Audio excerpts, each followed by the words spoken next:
Mr. Webster, were you present and hearing what I had to advise in terms of constitutional rights when the arraignment procedure began? Webster is, according to prosecutors, one of the most notorious members of the Heartless Felons gang in our area. The murder trial for this man, Julius Webster, is underway. He's accused of being a ringleader in the Heartless Felons street gang. Julius Webster. 27-year-old Julius Webster had a lengthy criminal record and had served time in prison for a shooting in Canton, Ohio. Julius Webster were suspected members of a notorious street gang called the Heartless Felons. They originated in the Ohio prison system. They are known as the most violent gang in the state of Ohio. But then I get down there, so now they got me in the county and shit. Bro, all kinds of weird shit going on. Like they must now. I'm facing 7 murders, 7 robberies, and intimidations, all kinds of shit. But I beat all of these. So now we beating all these bitches. Me and this nigga, my co-defendant. So now we beating all this shit. Now we down to 1 murder, 1 robbery, and all this shit. Lord forgive me for this trap shit. Sergeant Smack making backflip. Telly Hank with the action. With the vital speaking Spanish. Frank Matthews, how I vanish. Poof. Came back like I'm King Tut. Gold BBS is on a beamer. When Fat Cat was 10 queens up. Ball off the profit, not the re-up. Fly like Puerto Rican Jesus.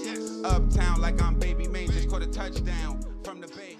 The world could wrap a person in all the caution tape that it wants and stamp them with labels like dangerous, violent, even hard to understand. But none of that really tells you who they are. It never explains the childhood that shapes them, the wounds that life handed them early, and the kind of upbringing that changes the way somebody learns to deal with the world. From the outside, all we see are the labels, the cases, the reputations. And from that distance, it becomes way too easy to believe that they were always headed towards becoming a cautionary tale. But a conversation does what a headline never can, because it pulls a person from behind the yellow tape and make you look at what made them before you decide what to call them. And unless that happens, you may never realize how close you could have been to being them unless you were able to have that conversation with them. Culture, I ask that y'all have mercy on me for allowing these people to distract me. But I'm back in focus. And like I have stated before, sympathy is not something I seek. I just want to share my thoughts to share me. Due to if you're silent about your pain, they'll kill you and say you enjoyed it.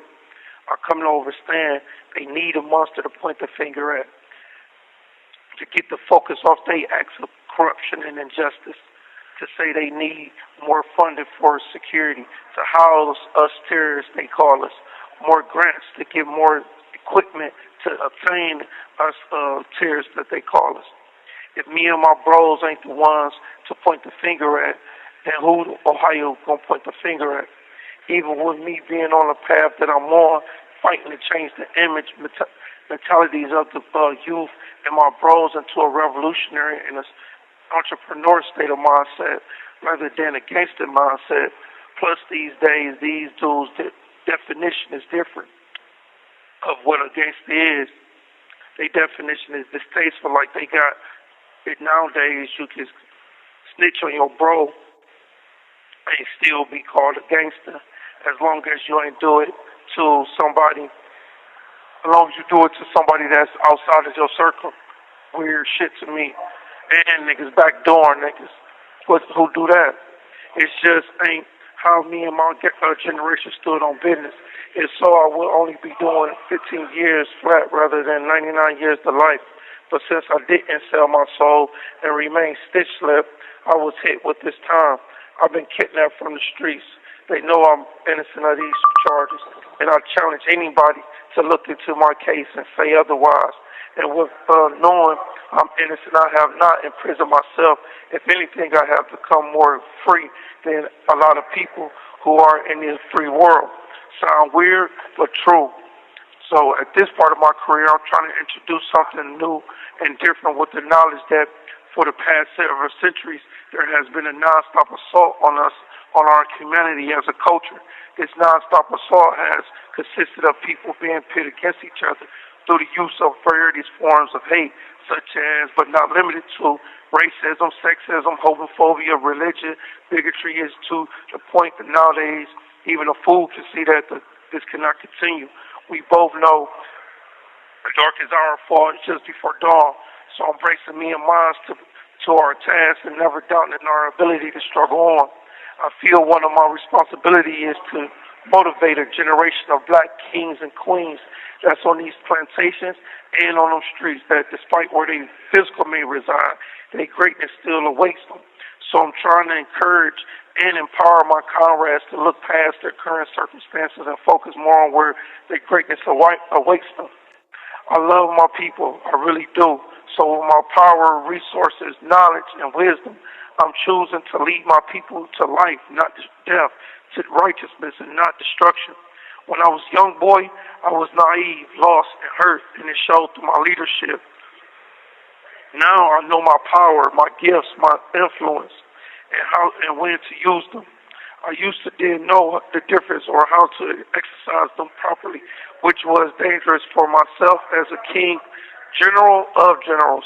But once I became aware of these inherited weaknesses, the better my chances of arming myself and my culture against exploitation. I studied to survive, and once I learned the 3 no's, then my mental elevation went to a different degree.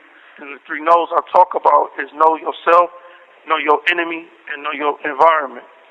See, my culture can take you on a journey as long as you're trustworthy. I know my ops and others wish I would just go away because I say what needs to be said to the culture and not what's popular. And see, most people have gotten being popular mixed up with what's being popular mixed up with being respected or cherished. They are not of the same. You can be popular but not respected, and you can respect and not be popular. For me, I'd rather be respected and cherished. I care less about popularity. My integrity means too much to me. A lot of my actions, most won't understand due to we are different breeds. But those who love me and know me and don't and need no answer, and those who don't know me, no answer will do for y'all. Push the P, man. Progress over pride and progress over individual. Salute to all the real ones, and rest easy to all the ones we lost. All right, what's the word, y'all? We got a special guest that I think y'all need to hear from. Let them know who you be talking to, bro. It's Julius Webster, also known as Hook the Great. All right. So when you think back to your childhood, Hook, in Cleveland, what moments stand out to you the most?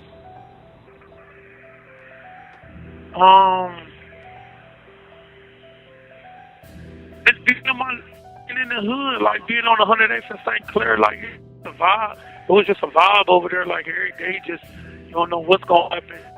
So I just say every day over there was a vibe. But down at DuPont, basketball, you know what I mean? All of the old heads out there, basketball tournaments. It was just a vibe over there. All family. And you remember it, and you remember that from your youngest time. Which age would you say that this was around? Yeah, I can remember back when I was probably like 8 or 9. Wow. And Wow. like I used to live, I think I lived on 108th. I lived on every part of that block. Like every part of that block I done lived on. So like, yeah, I can remember back when I was 8 or 9 over there though. Wow. Wow. And a majority of your early childhood life was in that particular area, or did you move around a lot?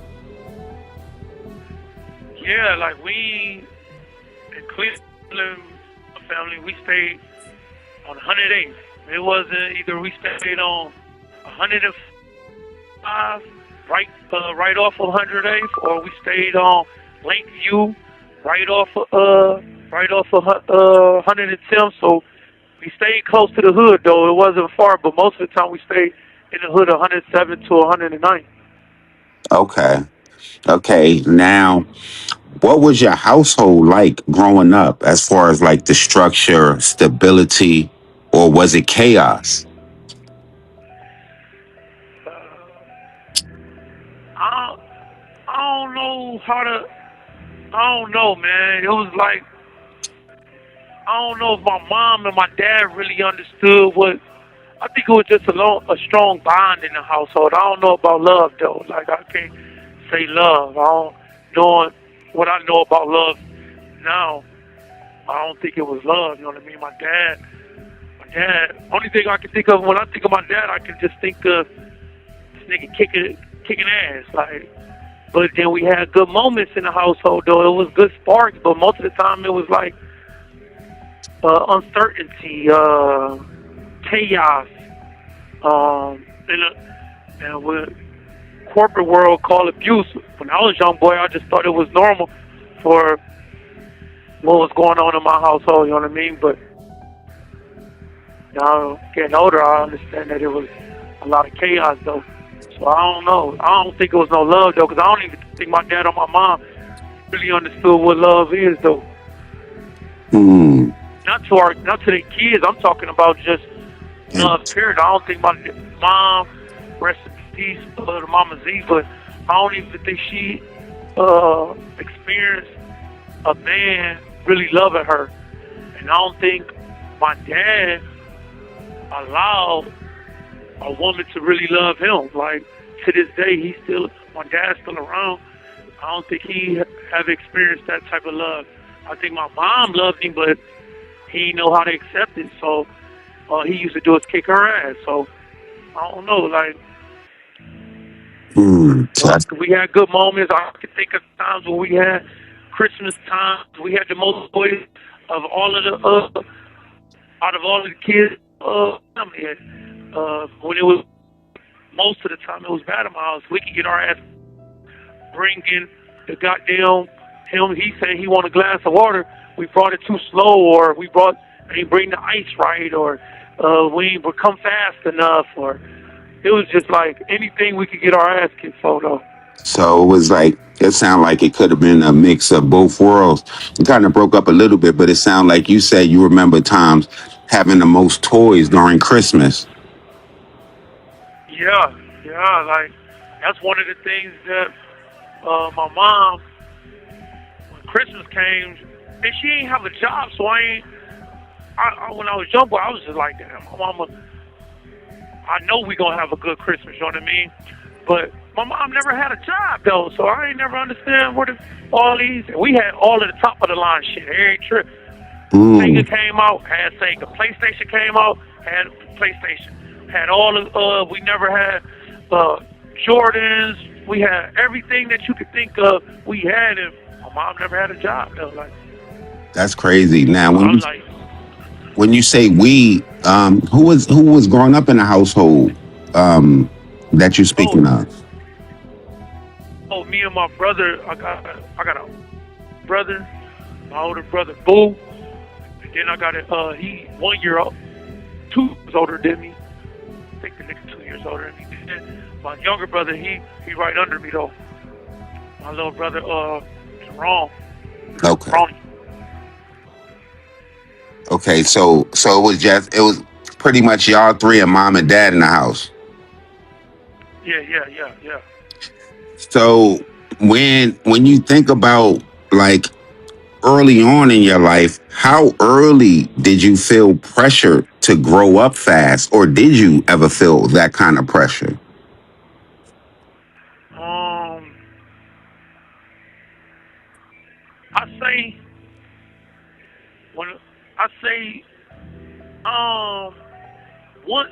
Once it was a fire that happened in my family.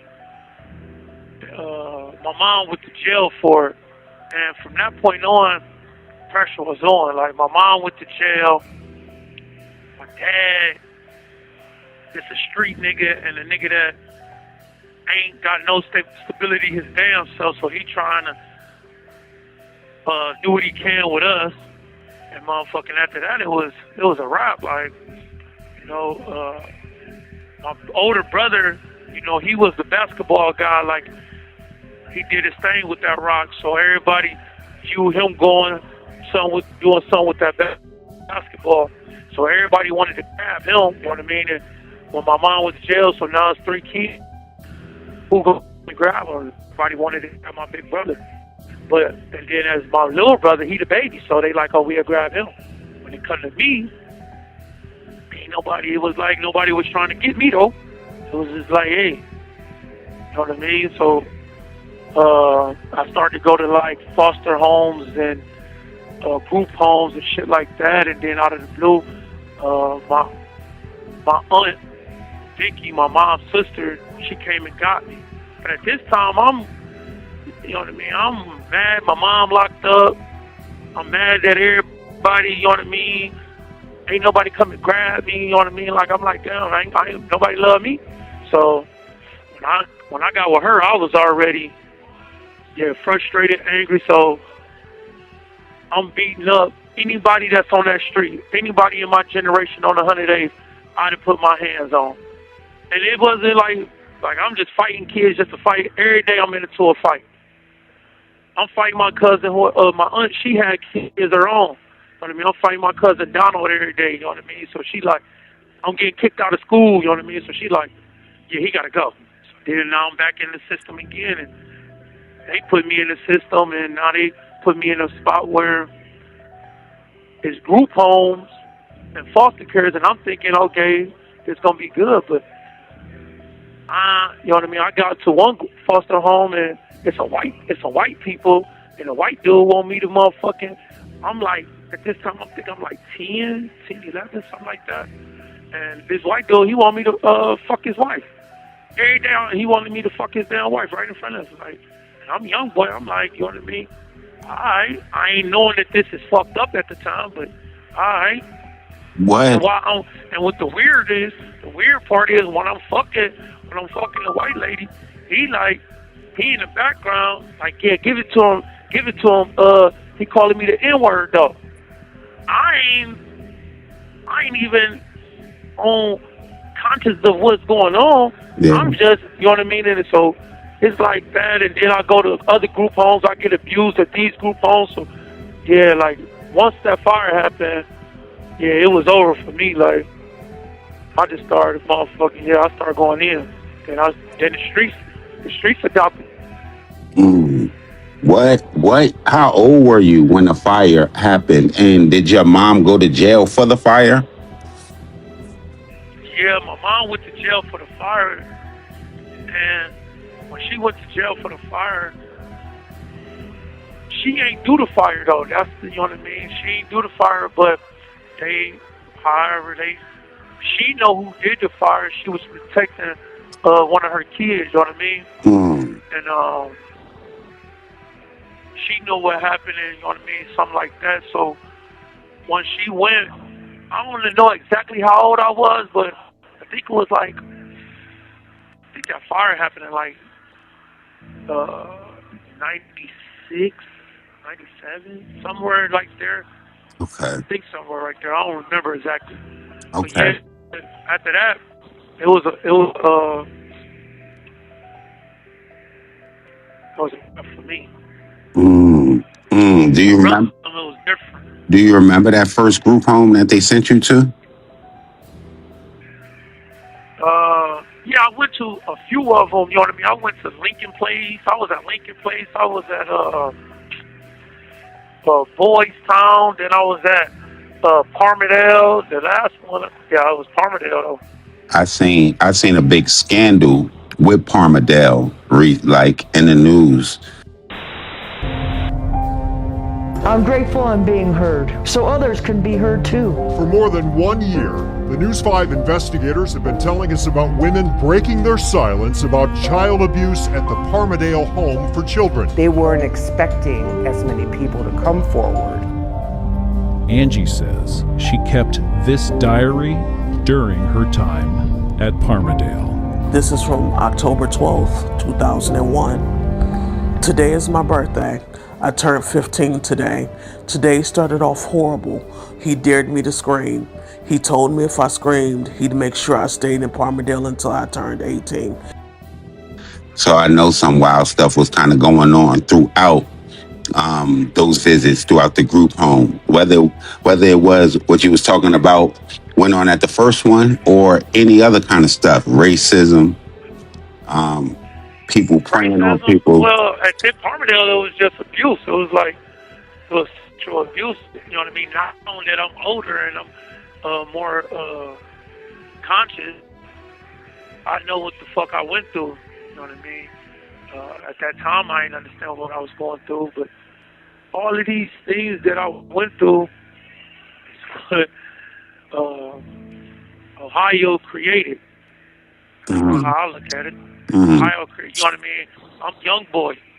Yeah. You know what I mean? My mom go to prison, and y'all take me away from my family, and y'all putting me in these places, but these places supposed to be places for, I'm supposed to feel safe there, and the only thing that happened there was more weird and fucked up shit, which motherfucking made me even, where I'm supposed to find love at though, like, yeah, family ain't coming to get me.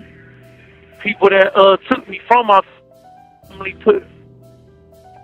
putting me in places that's even more worth me, you know what I mean? So it's like, I'm here now. So that's kind of answer. I go back to the hood. My streets, my big bros took care of a nigga. So I guess that really answers that question of how early did you feel the pressure to grow up fast? Because right after everything, it sounded like you might have had some of it in the house, but definitely after everything happened with Mom, it was a whole different situation. I guess you talked about the older guys. What did the neighborhood teach you about things like loyalty and survival and just how to make it? You know, my hood is small hood. Consider if you think of, if you know about Cleveland, like, it's a big hood, but 108, we pretty much a small hood though, but we always outnumber. But we be active though. We was active though. So you said y'all was always out. Years, my older homies, huh? You said y'all was always outnumbered. Yeah, because we just we smaller than a lot of hoods in Cleveland. You know what I mean? And you said your older. Always outnumbered. And you say your older homies throughout the years. I think I didn't mean to cut you off. No, you good? No, my older homies, they always stood on business. You know what I mean? Even though we was outnumbered, you know what I mean? They always was active still. You know what I mean? And they showed me through, like, I'd be going to the store there, make sure, you know what I mean? If I wanted something from the store there, make sure they got some shit like that. I ain't had nowhere to stay, you know what I mean? They let me stay at their house, you know what I mean? Even though some of them, their moms ain't want me there, or they wives or girlfriends, they like, no, don't bring that little badass though. But they like, man, my nigga coming in here, man. He ain't got nowhere else to go. You know what I mean? So that showing me love, like, I'm a young nigga, I ain't got nowhere to go. And this nigga said, so now he let me stay at his house. I'm willing to do whatever for you now. What you want me to do? You want me to bust this nigga head? Call me. You feel me? Buy me these shoes, you know what I mean? So just love, you know what I mean? Like, they just bred me to understand that through actions they showed me love. Like, they ain't like, oh, I did this for you, so you got to do this. It was just like they was there for a nigga, you know what I mean? And this was coming. Stuck to that. And this was coming into, I guess you said everything before was happening at around 10. So this is like your preteen, teenage years. Yeah. Now, since you like right around there, who had the biggest influence, you would say, as a teenager? And was it a good influence or was it a bad influence?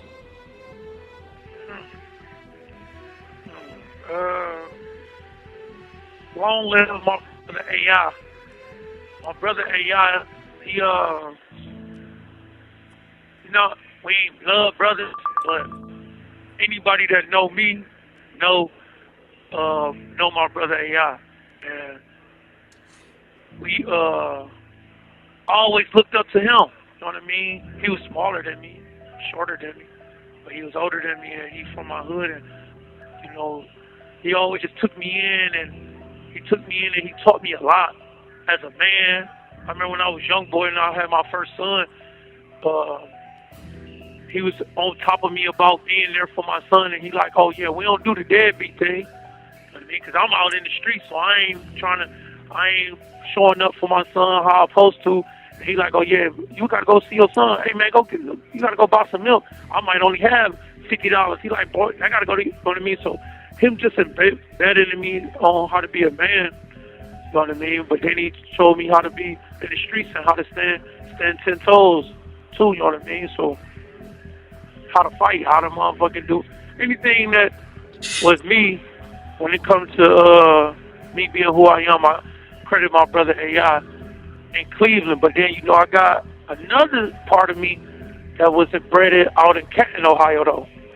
There's some niggas out there that I give a lot of a salute though. You know what I mean? My big bro Worm, my big bro Fatty. You know what I mean? Niggas like that. Them dudes have instilled in me some on how to motherfucker stand firm and, you know what I mean, showed me loyalty and stuff like that, and taught me what loyalty is. That says a lot. That says a lot. So at this age, it sounds like you kind of you in the streets and you soaking up the game. At what point in your life did the juvenile system become a part of it? Once I turned like 15, I think I was like 15. Once I turned like 15, that's when I went to juvie and shit. I was like 14 or 15. Yeah, I went to juvie then though. Okay. And what effect did that have on you? Your first time going. What do you remember about that first time being there? Did it feel any different? Because it's like you hadn't been in a correctional in the system, but you have already spent time away from your family in a system. So what was that first time? What was that first time in juvenile like? What do you remember about that? 14, I believe it was like 14, 15. 14, 15, I did it from 14 to 15 till I was 18. Oh, so when you went in at 14, you pretty much was there till 18. Yeah. And what facility do you remember first going to? Do you remember? Yeah, I went straight to Marion. Okay. I went straight to the trenches. Wow. I went straight to the trenches. Hey, man. Yeah, I went straight to the trenches, though. Now, for somebody that's not from Ohio, explain like the overview of Marion, especially at that time. Have you heard had you heard about it before you went there?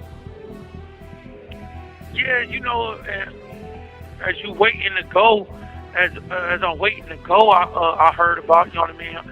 Once I got my time, niggas like about they like DYS is this, and they telling me different spots that niggas is at and shit. So I'm like, oh, all right, and they like Marion this. So when I get there, it's just open, like free movement. You know what I mean? It's a big ass place, like. So when I get there, some niggas already know who I am. So we certain niggas pull up, and we have it. You know what I mean? And it was just because I already knew some niggas from different group homes or from the streets. You know what I mean? So yeah, it was already a vibe right there. But yeah, it's just open and it's free movement. It's only a juvenile spot because the warden, he came from the adult system, so he implemented over here free movement. As soon as they say child, they open the door, everybody go to child. It's just so a free movement, and it was a thing. Yeah, that was kind of the next question I was gonna ask you. Like, what was daily life inside juvenile detention compared to what it was like on the streets? Man, we had as us. I don't know about other niggas. I can speak on us. Like, nigga, we had everything. Only thing we ain't have is cars. Wow. You think of anything we had. Like, we had pussy, money, The fuck weed, we smoking, we drinking, we motherfucking, you know what I mean? We making money in this motherfucker. You know what I mean? We making money in this motherfucker, and we motherfucking fucking, we fucking these bitches, you know what I mean? All the CO hoes, you know what I mean? We doing our thing. Wow. What the fuck? It ain't not one. Now they start moving me around from facility to facility, but it ain't not one facility I ain't go to that, you know what I mean, that I ain't have me a bitch. Wow. At a juvenile spot, like, you know what I mean? It was every juvenile spot that I went to, yeah, I had me a bitch. Like, it was, came with the territory of who I was. Damn. And that was at that young, early age. Yeah, I was still 14, 15, 16. You know what I mean? All the way up till I was 18. I left that bitch. I had, you know what I mean?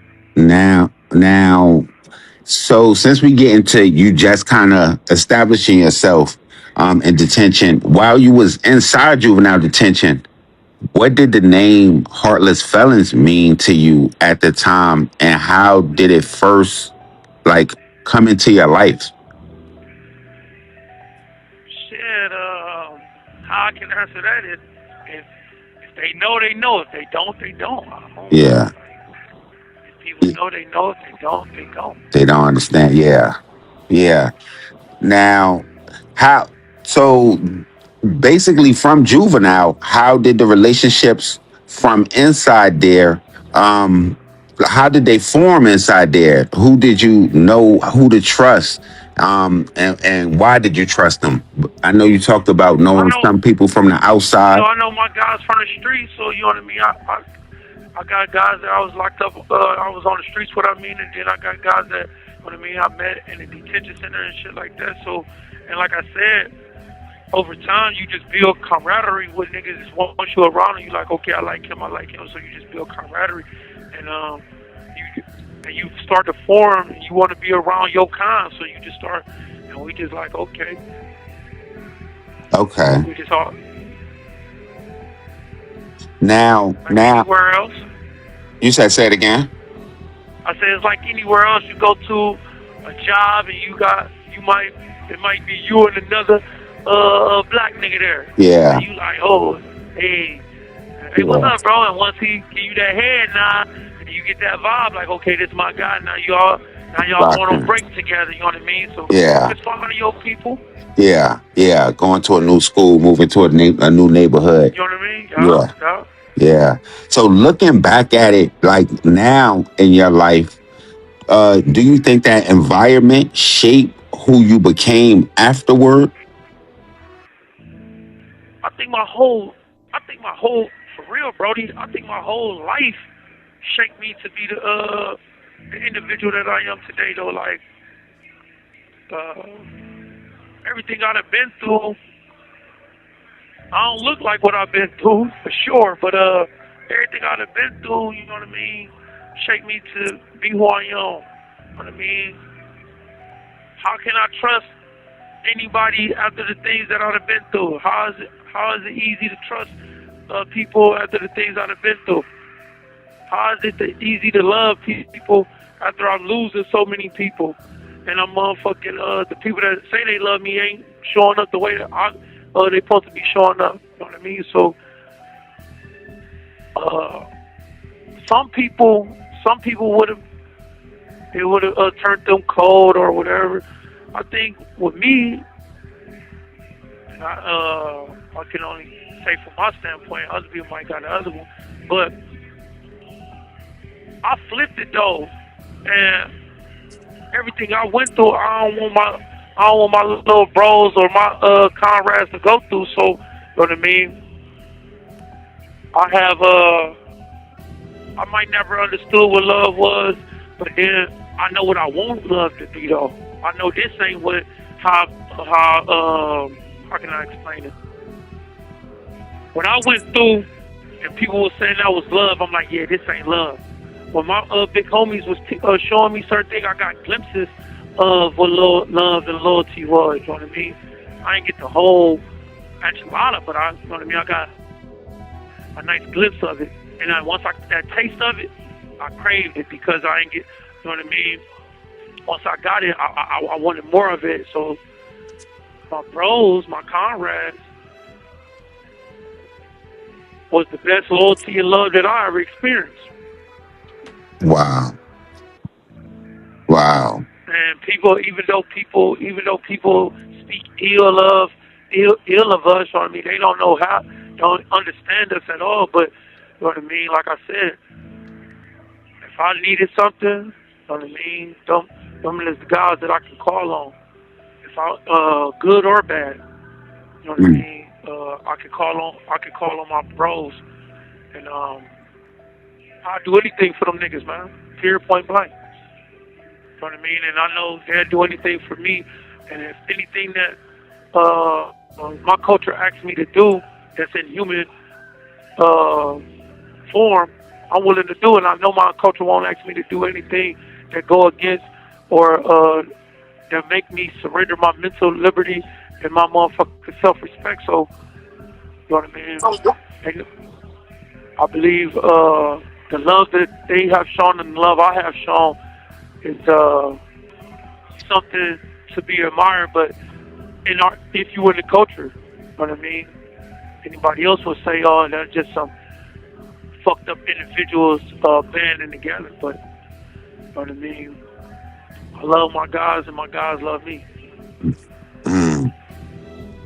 Now that's powerful. And when you go through like some of the stuff that we talked about offline, behind the system, because most people really don't understand how certain things come together. They think it's like it just come together for evil, but a lot of times it'll come together for protection. Now, like after spending time in the juvenile system, like what do you remember like your last months being there, and then what was life like going to the streets after spending almost that 4 years from 14 to 18 in juvenile? Over time, while I'm locked up, you know what I mean? We doing what we doing to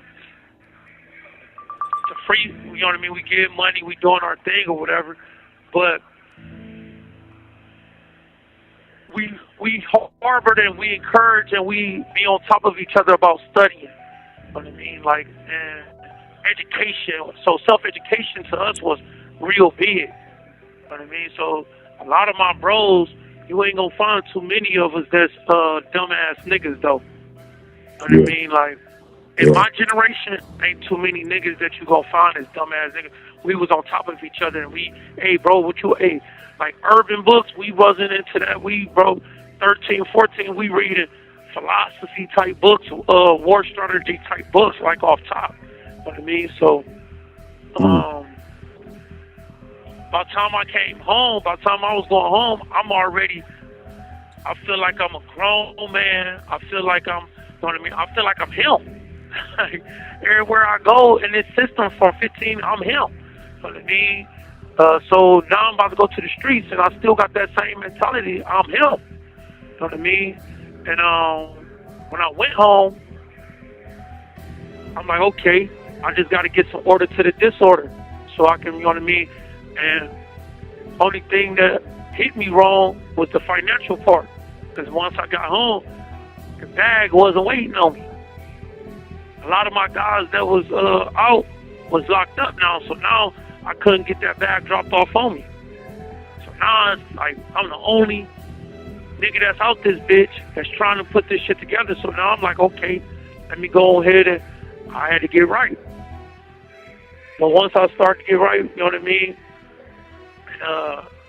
getting the disorder to the order to the disorder and getting everybody together, it came together it just fit. It just came easy. Like, came together like a glove. From Cleveland to Canton to Ashtabula, wherever I go, I'm gonna plant my seed and I'm gonna plant my culture. Period.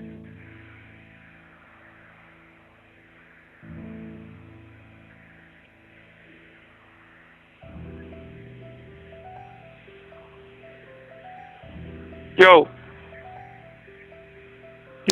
Oh, shit. I kind of still had you on mute.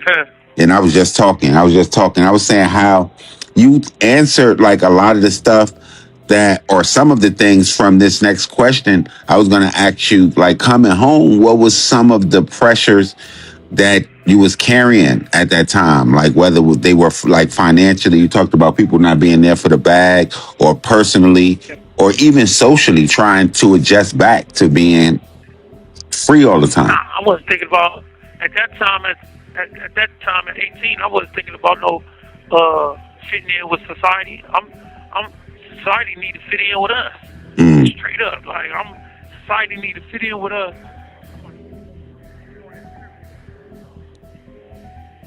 So society need to fit in. So I'm doing this. Society need to fit in with us. I ain't thinking about how me to fit in with society. I'm putting this is what's going on and this is what y'all need to do. I'm still thinking as a kid, I'm still thinking like, okay, this is what I did at Marion, how we put it down there. Okay, this is what we did at Indian River. Okay, this is what we did at RV. Same, I'm the same nigga, so why can't I do it out here? Hey man, let's get this shit together, you know what I mean? So that's what I was on. Me and my guys was on. And did you go back to that same neighborhood? Yeah, big facts. I went back to 108 St. Clair, and I went out to Canton, Ohio, on the northeast. Okay, and that's Street to 4th to 7th. And that's where you established some of the relationships with the guys you talked about from Canton earlier. Yeah, 2nd, 4th, and 7th Street, Roland Market, all that little area over there on the northeast is on those stuffing grounds in Canton. Now coming home with the reputation and like the willingness of people to follow you, how or not even how, but were you even aware at any time, or did you feel law enforcement paying closer attention to you personally? I wasn't even worried about them. Like, I'm so focused on me and my guys. I wasn't even, you know what I mean? I wasn't even worried about law enforcement being on top of us. You know what I mean? I'm so focused. And that's just me being naive, you know what I mean? Yeah. And me being arrogant and things of that nature as well, though.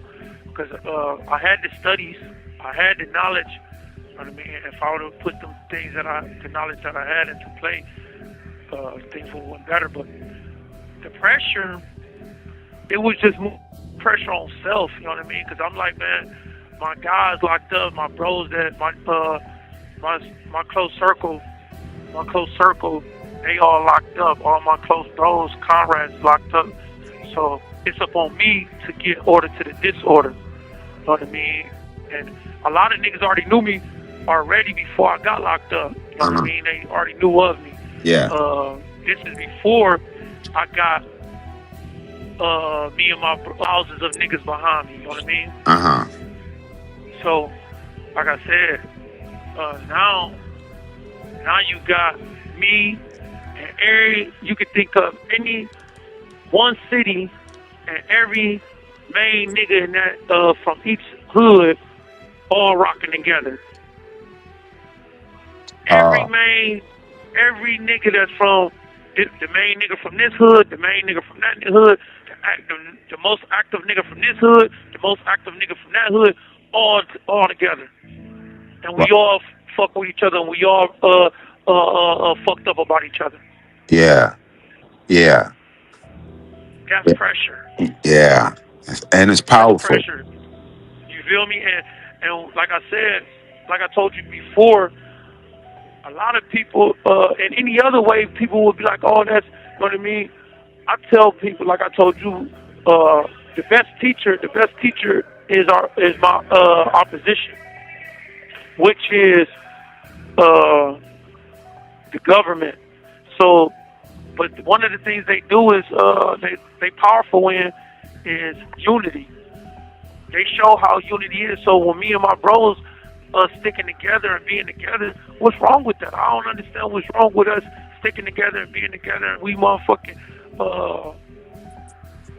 at this time ain't nobody doing nothing outrageous or nothing, but just for us being together, they, you know what I mean, want to stop us from being together.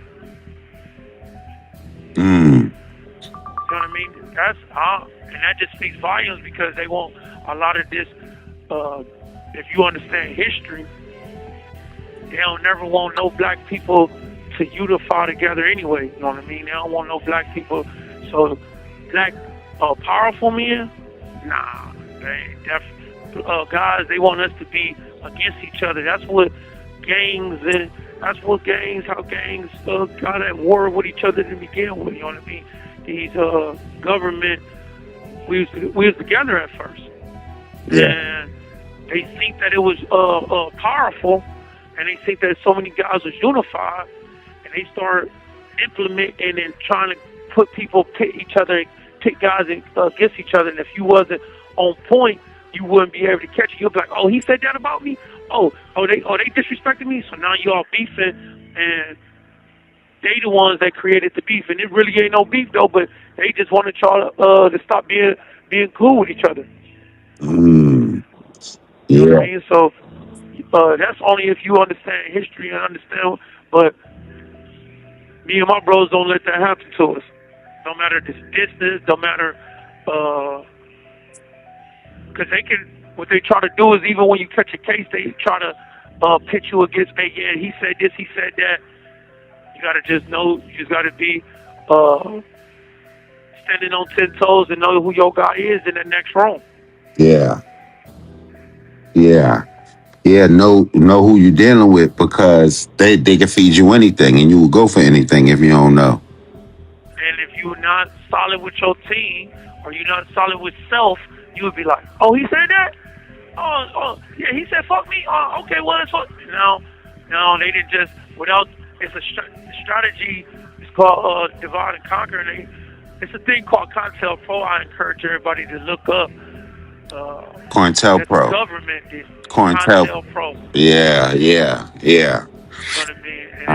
And one of the biggest things that's in that, what you're going to find in there, is the government said the reason that they started this COINTELPRO, this group of agents, J. Edgar Hoover.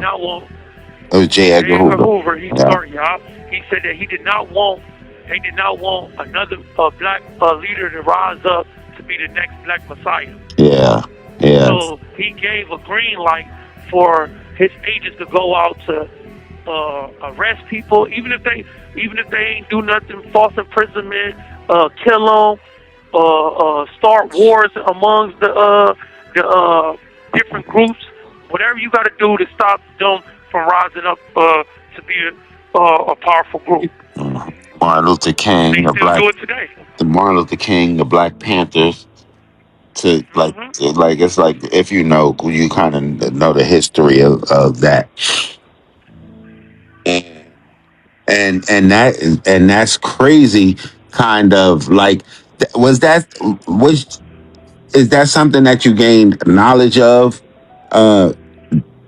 now with everything you've been through, or is that how you felt when you was on the streets? What was your life like on the streets, and when was you first introduced to the adult system? Did you have a decent time to spend on the streets after turning 18? Oh, yeah. So as soon as I came home from juvie,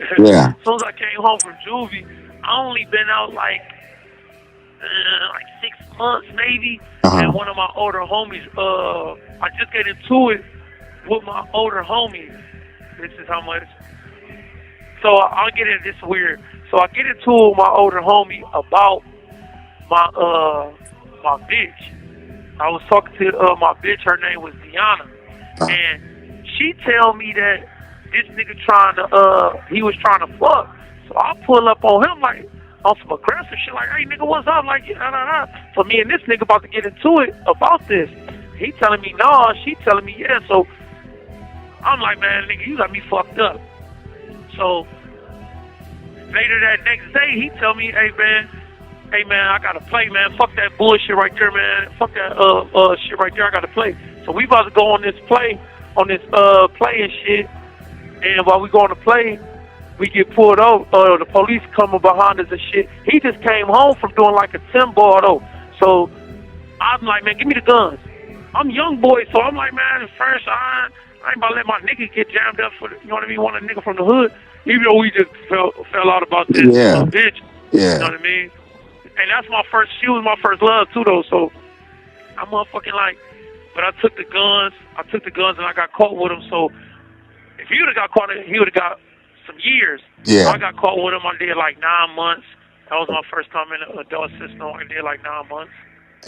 And what were the similarities to the juvenile system? Were there any similarities? Like, our niggas was there. We there. What's happening? Mm-hmm. So niggas already heard of us. You know what I mean? Niggas already heard of us. You know what I mean? Niggas already know, and some of my niggas there. So now, you know what I mean? We got to make our stuff. What's up? Now, it wasn't easy though. Can you see it getting bigger at this point, or you not even? Everything is just happening so fast. It's just happening. Everything start happening. You know what I mean? I ain't expect for us to be. You know what I mean? I never thought with me and my guys to be where we at, but you know what I mean? But it is. But at that point, I wasn't even thinking about the shit. Yeah. So at the time, I wasn't thinking about like, oh yeah, it was just like, yeah, what's up? Oh, you here too? Oh, what's up? Oh, what up? And you know what I mean? We did. Wasn't no. Yeah. Okay. Now coming home after that 9 months, what was your mentality? Like, was it still the same? Home, no. I tied in with some more of my guys. Hey, listen, this is what we own. So, still trying to figure some things out because I'm still trying to figure out adulthood, but I'm still trying to figure out how to get me and my guys established because they looking towards me. I'm hooked to great. I'm supposed to be lead. I'm supposed to, you know what I mean? So I still dropped the ball on that drive right there too. So I came home, still ain't put us in the proper position. So when I came home, I'm still wilding. I'm in Cleveland, you know what I mean? Wilding, in Canton, wilding. Then I caught a 5-year piece. I did 5 years for shooting a nigga. He told on me and shit. I was beefing with some niggas up on 14th Street. He was calling in Canton. They called themselves Unit. I was beefing with them niggas. And it wasn't even my damn beef. My cousin was beef with them niggas. But if you beef with my cousin, you beef with my cousin, you beef with one of my bros, you might as well say you beef with me. Because when I catch you, I'm on your ass. Yeah, it's the same difference. You feel me? Yeah. So while I was driving one day, I seen that, oh, that's the nigga that my cousin fought the other day. Oh, come here, nigga, let me holler at your bitch ass. And then I shot him, and I shot the nigga, and he motherfucker, I did 5 years for that. Now that 5 years was a motherfucker though. That was a lesson though. It was a different vibe though. And this was from what age? I did 5 years. I got out in 2011. Then shit, I don't know. You don't know. I don't know what the age record. I know I did 5 and I got out in 2011 though. Okay. And explain what was different about that 5 years. I started off at, you know what I mean? I started off in Belmont, I think. I started off in video security, and then, you know, I'm still mind frame of, me and my guys. I'm still building me and my guys, so I'm still standing 10 toes on, you know what I mean, on that. So I'm doing everything you could think of in the penitentiary. I'm doing everything, and I'm fucking up. So I'm fucking up, and I remember one time me and my one nigga, we at Lebanon. That's what they sent me to. Now, Lebanon is down south of Ohio, And so when I get there, I'm the only nigga from our culture down that bitch. Everybody else is niggas that we done beef with in Juvenile, though. You feel me? Yeah. So I get there, all of the niggas that we done beat up, some of these niggas we done sent on out to the outside hospital for breaking their jaws, and so I'm like, yeah, this. And I get there with my brother AI, long live AI. So he there with me, and some other my guys there.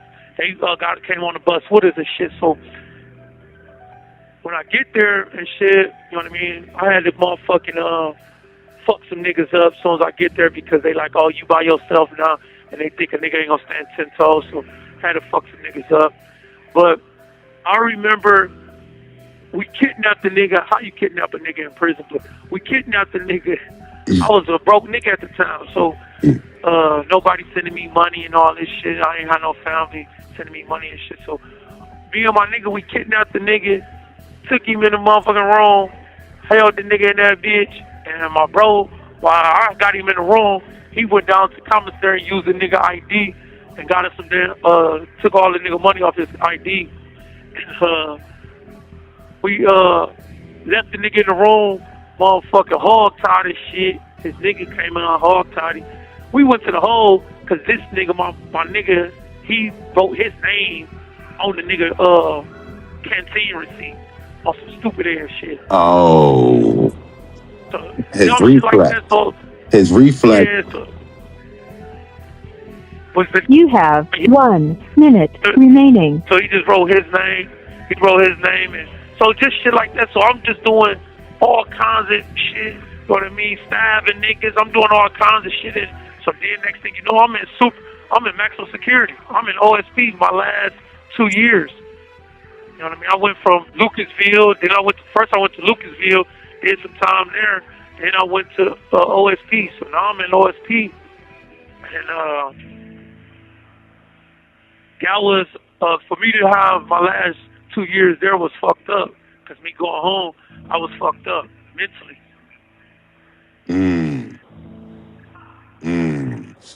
Cause it was different from going home from juvie. Yeah.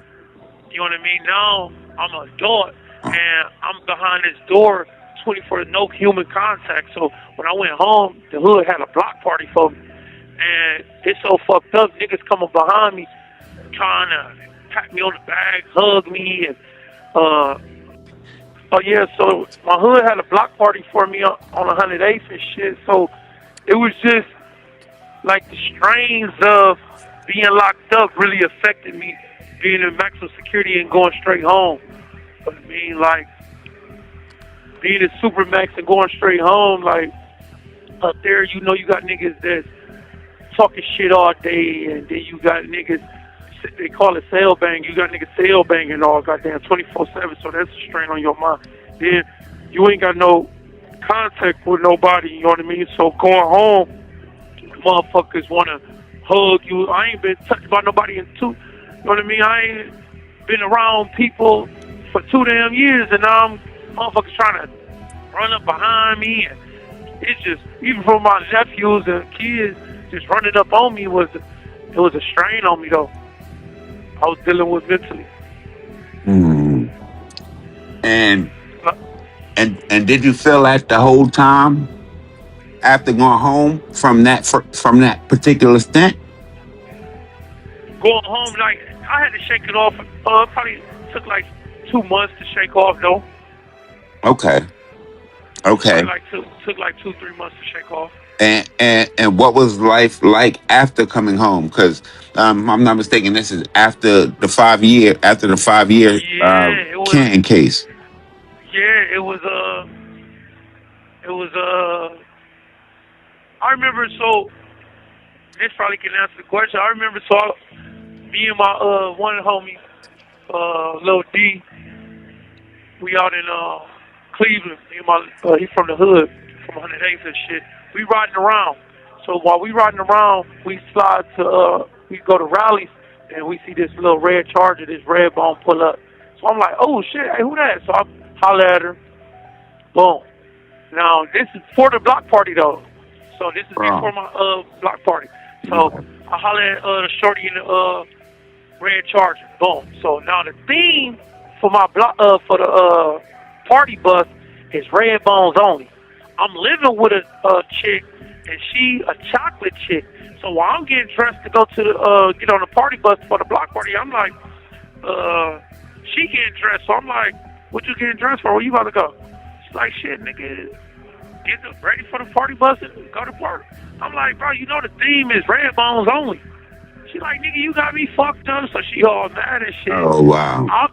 I called the red bone that I just met the other day. I'm like, hey man, my niggas told me a thing. You want to get on this party bus only with red bones only? So I thought of you. So she come. Yeah. Me and her rock out. We go to the party and shit. Whatever. Come to realize now this is my baby mom. Now this becomes my baby mom though. You feel me? Okay. So this becomes the red bone becomes my baby mom. Her name Jessica. So she keep now after that night she keep calling me and she like, hey, what's up? She want to get with a nigga. She want to spend some time and all these other different things. But I keep relaying to her like, hey, I'm out here thugging. Like I got one mission right now, and my whole mission was to build my culture. You know what I mean? Like that was my whole mission when I came home was to build the foundation for my guys to stand on, and I did that. Other niggas I set the tone, and other niggas went with it. So that was my whole mission when I came home, to get everybody together, talk to niggas, make smiles, and you know what I mean? We was doing shit for the community, but nobody never talk about them type of things that we do for the community, though. You want to speak? Go ahead, speak on it. So we can let the whole story be told. Yeah, so people will never speak on the things, you know what I mean? It been times where it was a kid that got hit by a bus, and the family couldn't pay for the funeral. Who showed up? Me and my guys. One of my guys, he a activist, and he the one that really, he an older homie from around my way, and he was doing something with all the kids by giving away, telling them, just before Tamir Rice got killed in our city, he was telling kids to bring their toy guns and all that, and he'll give them other, exchange it out for other toys and shit. The city councilman and the mayor and all of them was asking him, why don't we do that with my guys? And I'm like, what you mean why we won't do that? Why don't you tell your guys to bring their guns down here so we can stop the violence in the city and things of that nature? Yeah. And I'm like, man, we doing this for the kids, but you asking for this? Like, you want me to tell this guy to bring a gun down here? What you gonna give him, $200? Like, you want this dude to bring a gun down? Like, if you really want to stop violence, give my guy a real job. You know what I mean? That's gonna pay him adequate pay. You know what I mean? Because I know my guys, they don't want to be. A lot of my niggas, some of them want to be in the trenches, but a lot of my niggas ain't trying to go back to it. You know what I mean? But circumstances force them to. You talking about a nigga that come home and he trying to remain focused, but then he got his kids and his family, the pressure of providing for himself and providing for his kids or his family. Yeah. You know what I mean? Yeah. This job that you trying to give him only don't even pay for his rent in Cleveland. So now, or he might not even don't even get a job, and he got his kid with him, and he can't even get his kid. His kid probably hungry. He can't even get his kid something from McDonald's. Yeah. This hurt a man's pride right here. So a nigga be like, hey, damn, man, you know what? I'm going to go ahead and pull this play real quick, man. I'm going to just do one real quick play, man. You know what I mean? And now you in a situation. Yeah. So like I told them, I'm like, listen, man, y'all got all kinds of abandoned buildings around here in Cleveland and abandoned buildings. Let us clean them bitches out and pay us for it. Yeah. You know what I mean? Yeah. So we having these conversations. y'all let us build. Y'all got abandoned houses. We can cut the grass. Like y'all can really give us. And me and my guys really going to talk to him. You know what I mean? But nobody. Like I said, I remember that. Them conversations. I remember. It's this girl that was in my hood and up in my brother hood on Shaw. They needed some food. Uh-huh. They, you know what I mean? Like, who came through? We came through. Mm-hmm. We don't want nothing from them. We don't want, we put food in y'all house. Y'all got to give us sex or y'all owe us. Nah, this is our people. You know what I mean? Like, we got it. We can blast, you know what I mean? To this day, I'm doing community give back.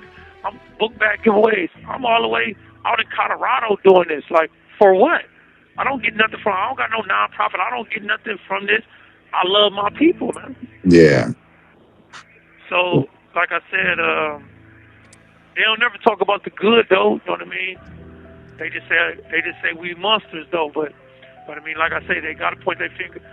They got to point the finger at somebody. Yeah.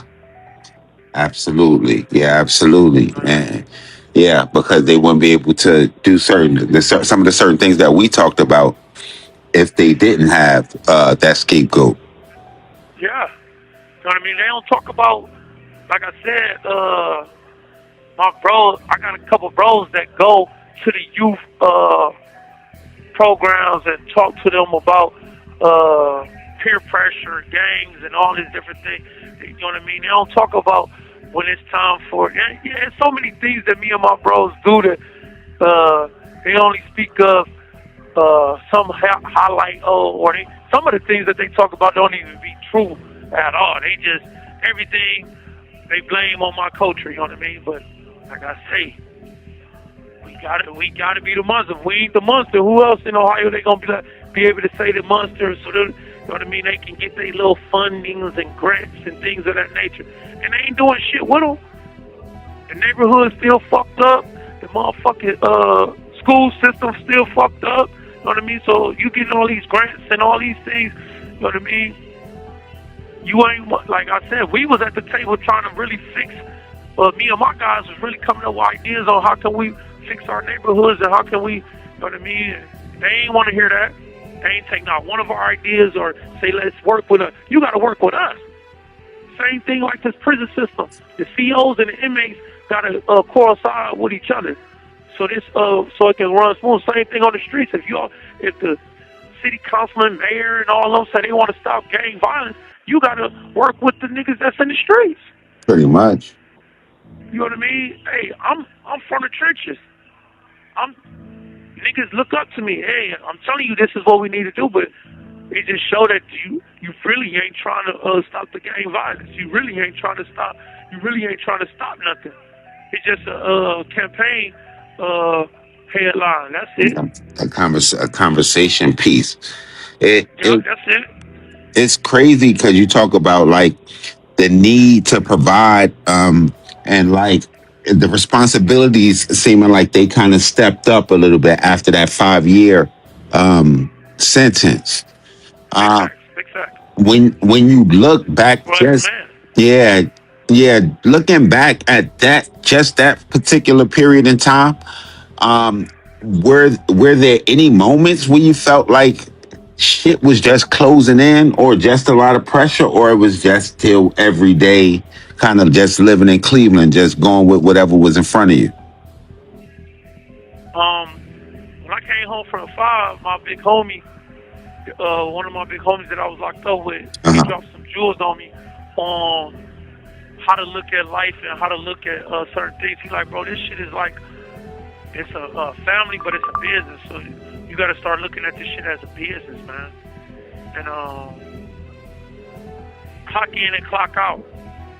You know what I mean? When you don't be in the streets all the time. Like, I used to be on the block 24/7. Yeah. I love being around my, you know what I mean? But he's like, bro, clock in and clock out. Don't give people a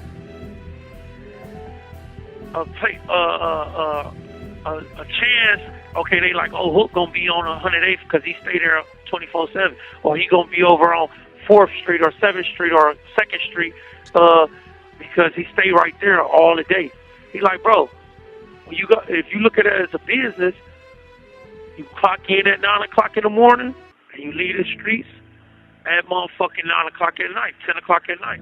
Yeah. Out of the streets. You shouldn't have people just knowing where you at all times and giving the people a shot at you like that. Yeah. You know what I mean? So I'm like, okay. So then I start looking at it a different way. And then I'm like, okay, clocking in, clocking out. So I had that time frame to work with from 9 o'clock to 10 o'clock. Yeah. After that, I try to either mix in with my family or with my guys, and we just go do fun shit. Like we might go paintballing, we might go out to eat. We just do family shit together and start really building shit like that together. Yeah. And I guess, especially at that point in time at your life, kind of based on the research, because I kind of did my background on it at this time. Like, I want to say, like the state of Ohio, the government, the authorities, they wanted to like paint you as a bridge. They wanted to paint you as a bridge as coming home. So even if that was not, whether that was the case or not, I could understand the sense of importance for somebody to kind of tell you that, because it sounded like other people kind of realized how important that you just was. I be trying to figure out, like, because to this day, as me, I just look at myself as you know what I mean? At some point, in some areas, I'm an arrogant ass nigga, but I be feeling like I'm just a normal street nigga though. You know what I mean? I'm a normal street nigga, trench baby. You know what I mean? I just came from the trenches though, but how they handle me, like, bro, as soon as I got my time, they shot me out of state. You know what I mean? I went straight to Colorado. You know what I mean? They shot me out to Colorado. And then when I went to Colorado, you know what I mean? I went to Colorado for all that time out there. And then I'm like, damn, what the fuck I'm doing out here? So Now, but kind of before you got to that, well, because I think we already established, and I'm kind of try to explain to the viewers exactly what was going on with that particular situation. But from the time don't even go that far. Like, what do you remember about, or was there any moment where you kind of realized that your life was gonna, I guess, change? Or is that not even nothing you considered even, because like just listening to the story of your life, it's been a series of change. You never really got a chance to get too used to doing anything. That's right. You're correct about that. So do you remember any period before Colorado, before anything? Like, do you remember like that last arrest? Because okay, so my last arrest, it was a lot of shit going on. So it was a lot of shit going on, but everywhere I was going, they kept telling me that people was kicking in the shit, right? So I'm trying to figure out how they know about certain different spots. And I'm like, man, I move a certain way. So I move with militant and I move with a strict code of conduct. So certain spots these people don't know about. So when they hit one spot, now I'm thinking, I got a co-defendant. I got a co-defendant, right? Yeah. So okay, so now on the first 48, it don't look like this nigga telling. That's what it looked like on the first 48. But after first 48, it don't look like he telling either. But this nigga cold telling though. So, but I'm not thinking this because this nigga, I used to call this nigga O-Dog. This nigga used to be active. Like this nigga was out of control. So I call this nigga. So I'm like, nah, he ain't, nah. So a nigga called me like, hey man, this nigga about to turn himself in on the 4th. I'm like, man, no, he ain't. So then another nigga called me like, hey, man, you know that I say this nigga life 3 times. This is what I get. I saved this nigga life 3 times, bro. Damn. Like real shit. One time we on the streets. We on the streets and we at a club and a nigga pull up on him and they steal him. They put damn near stole him, about to knock him out. I'll get up, boom, boom, do my thing, boom.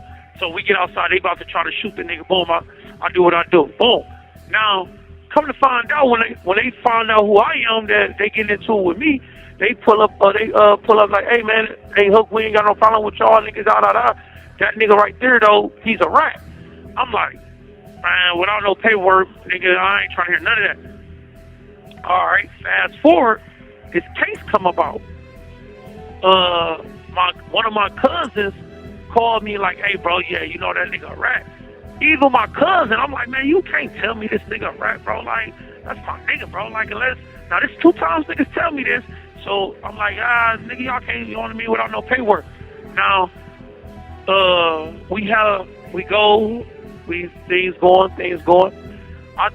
We had this little cookout. So some little homies that pull up and they like, hey bro, that nigga robbed me and shit.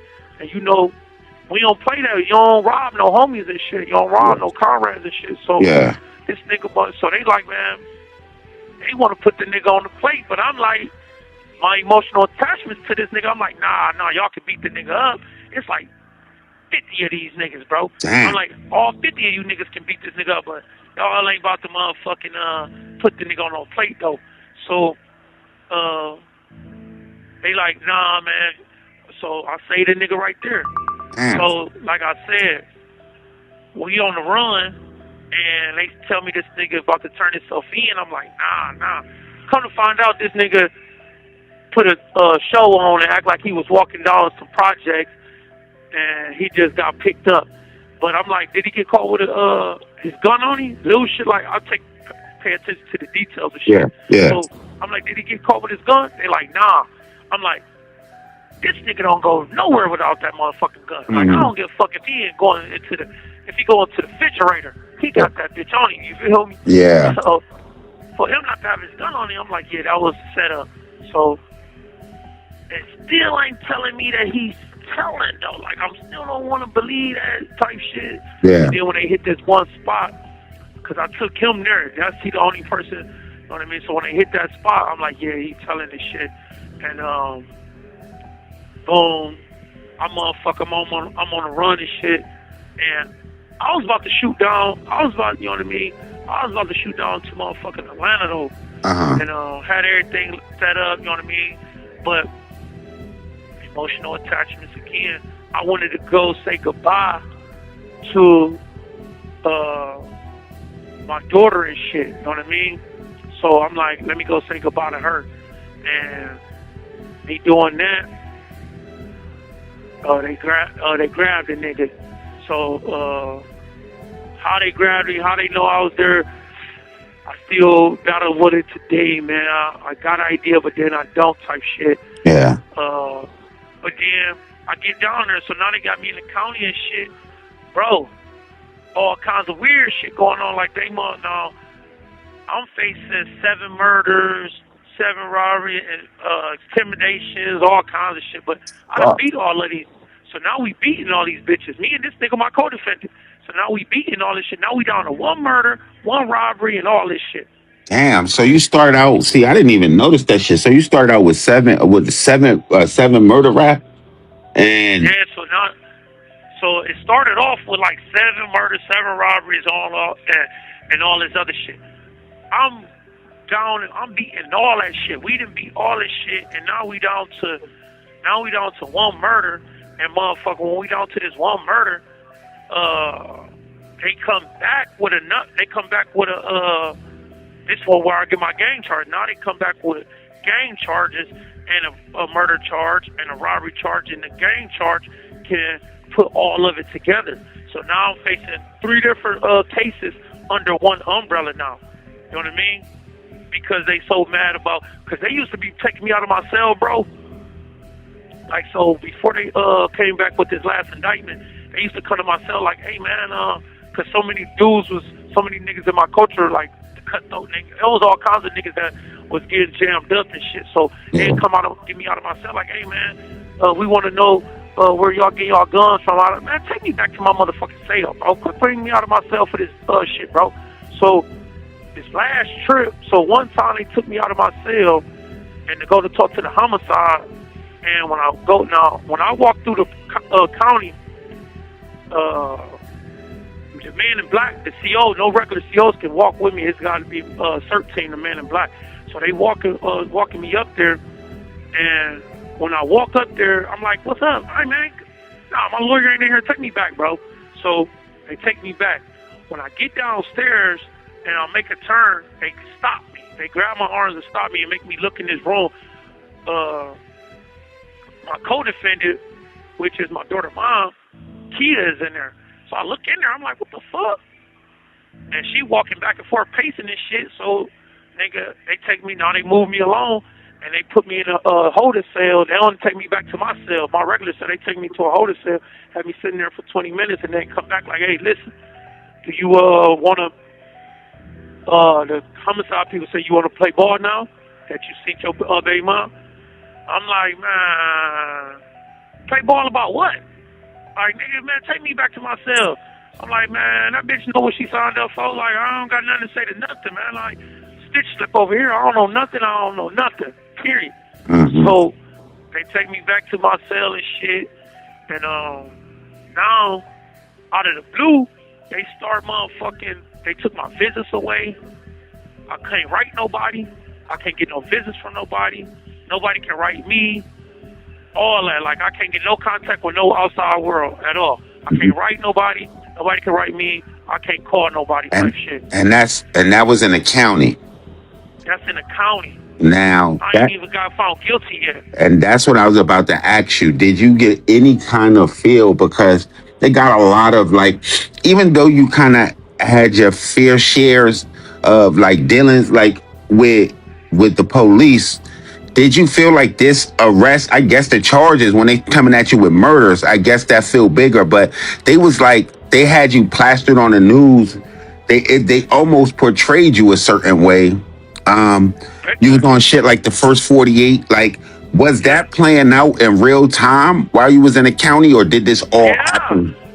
Yeah, so while I'm in the county going through this, I ain't even convicted yet. Somebody come to my door like, hey, listen, it's the lady that doing the first 48 on you. I'm like, the first 48? I don't even know what the fuck they talking about. They like, she want to do a book on you. I'm like, a book? Man, get away from my door, man. Like, fighting for my motherfucking life, and you talking about a motherfucking book, bro. Yeah. So that was weird. Yeah. And then motherfucking, like I said, the pressure, you know, how they got me pushed away, like me going to the county and them having me up there in that cell by myself. That wasn't too much new to me, but when they started taking my phone, they said I couldn't use the phone. Yeah. I couldn't get no mail. And so one of the times, now the rule is I can write a clergy though. So I write this pastor, it's Pastor Vernon from, I forget, he's a big church. They got a big, I think it's called Life Church. I forgot the name of the church. It's a big church in Cleveland though. Yeah. His name Pastor Vernon. And he was on TV. He was talking about forgiveness. And I always been raised in church, so, you know what I mean? I just ain't never committed to being a servant of Jesus Christ. I just was a spiritual individual. So when he's talking, I'm listening, and he said something about forgiveness and all this. So I'm like, I write him. And they said I can write a clergy, so I'm writing. And when I write him, all I say in there is, I'm trying to understand this thing you talk about forgiveness. I want to understand that. So if you can you send me some literature on forgiveness? They took that letter and said, oh, he was talking about asking for forgiveness. I ain't say nothing about no murders. I ain't say nothing about nothing. But they switched my words up. Now they said that I said, or what I meant to say, they said, oh, he meant to say he was asking for forgiveness before the murders and the robberies, and this is what he was trying to ask for forgiveness for. Where is that in the letter? If that's what I was asking for, I would have told the man. I ain't say that. I said, motherfucker, I want to understand forgiveness as a whole. I want to understand what he means by forgiveness. So they use that as evidence, and I'm like, how can you use that? That's like a Catholic going to a church, talking to a priest. And You feel me? and you use that as a confession. And you use that as As a confession. confession, like. And So looking I'm at, like, go ahead, finish. so that right there was I'm like, hold on, like, how did they do that? So, but my rights was that I can talk to a clergy and I can write them, but like I said, they used that against me, and anything that I said was either gang. They was trying to say that I was talking gang letter. It was outrageous, man. So, yeah, I felt the pressure on that on this case right here, though. On the last one, and based on everything that you said, and if anybody from the outside looking in, not glance at it, but take a look at it, the case with glasses on, they really essentially did everything that they could to guarantee trying to give you a life sentence. Yeah. With all the enhancements, because once they add the gang enhancements, it almost holds as much time as getting convicted for the murder. And then I wasn't aware that you said just now that the gang charges were connected to the murder. So that's what hinged everything together. So pretty much if they convicted you of that, most likely they were going to be able to convict you of the murder. Yeah. See, now the gang charges, they gave me, I think I forgot how many. Once they start talking so many numbers, it ain't no sense in trying to add this shit up. You know what I mean? I got 99 years of life, so they said, so they gave me. You have 1 minute remaining. 5 of them, each one of them hold 10 years, and then repeat violent offender, each one of them hold 10 years, and then motherfucking the murder charge. But like on the murder charge, you got a guy that said he was right there when his best friend died, and he said the nigga that killed his best friend was 5'11" and a skinny nigga. Yeah. Anybody that can look at me know that I'm not a skinny nigga or I'm not a motherfucking 5'11". You know what I mean? Yeah. So next thing you know, he go back down there, and they give him a photo array. It's 8 faces on there. He point out number 4 as the shooter. I'm not number 4. He come back down there 2 weeks later, and was his brother called. Within that 2 weeks, his brother called down there. Bobby Thompson called down there. Now the nigga that coming down there is named Demetrius. So yeah, Demetrius Thomas. He came down. They came and got him and gave him a photo array. They gave him a photo array. It was 8 motherfuckers on this photo array. He said number 4 was the shooter. He leave. His brother Bobby called down there. Like a week or 2 later, he called down there to the homicide. His brother Bobby Thomas called down there like, hey, this nigga Hook killed the homie in 2011. He gonna get away with this, da-da-da. But instead of them bringing the nigga Bobby down there, this time they went and asked him, instead of asking Bobby like, hey, how you know this, or how you know Hook did this, or any of this shit, they motherfucking go back and get the nigga Demetrius. They go get Demetrius Thomas now and bring his ass back down there. He like, hey man, I told y'all number 4 was the shooter. Why am I back down here? They like, we just to make sure that he the shooter. Now, this is they star witness. First off, this is they star witness. The second time that they bring this nigga down here, they don't have no recording of this nigga. The second time, the first time they had a recording of it, but the second time they don't got no recording of him, his interrogation and shit. But they show him a photo array. They say when they showed him the photo array, they show him 8 people again. This time he point out 4 again, but this time I'm number 4. So you know what I mean? They hit him on. You know what I mean? This time I'm number 4. So now while we at court though,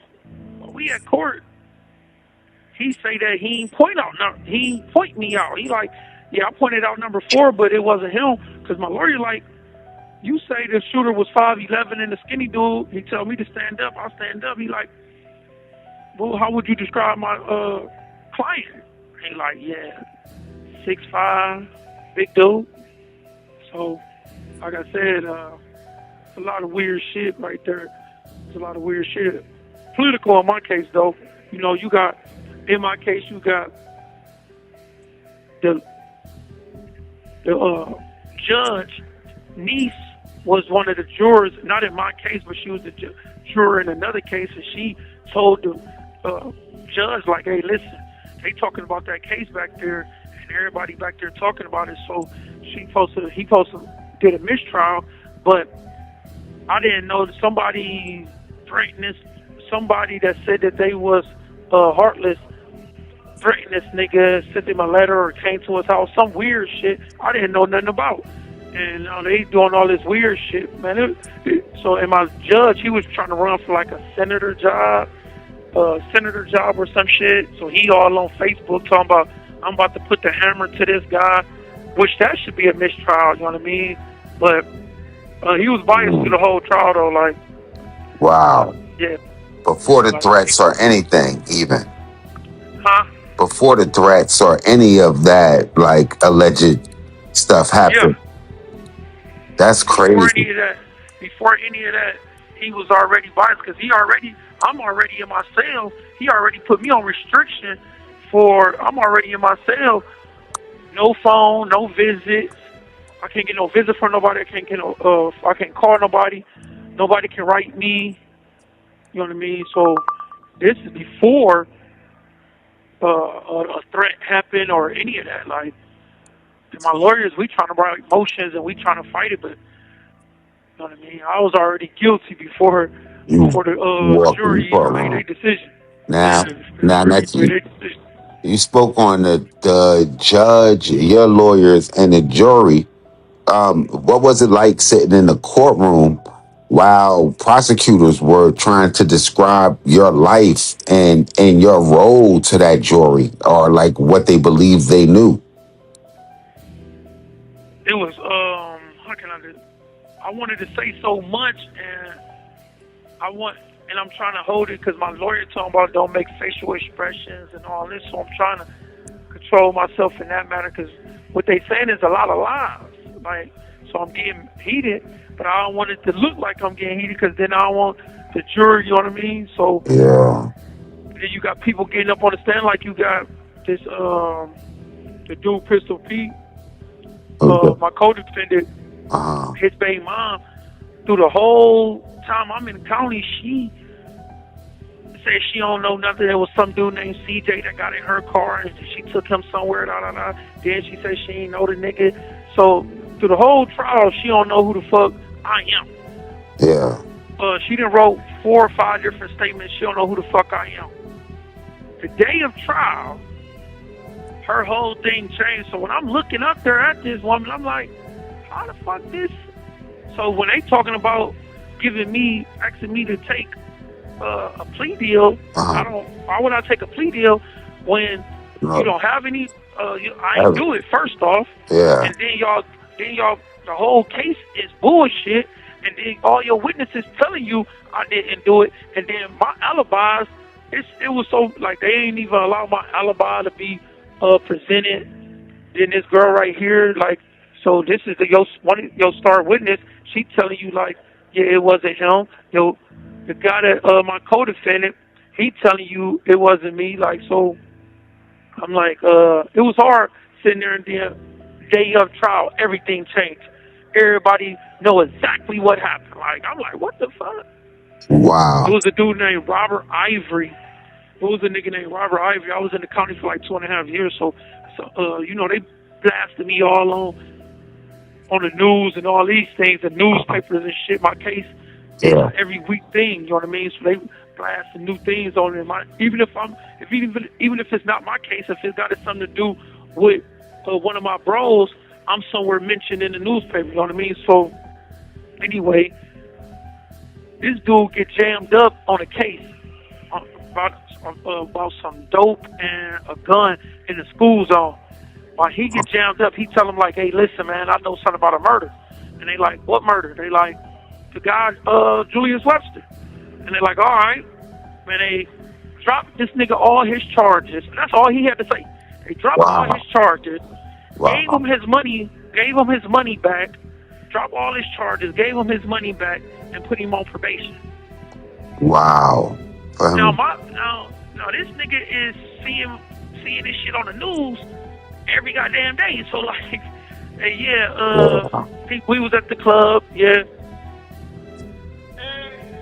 Victoria.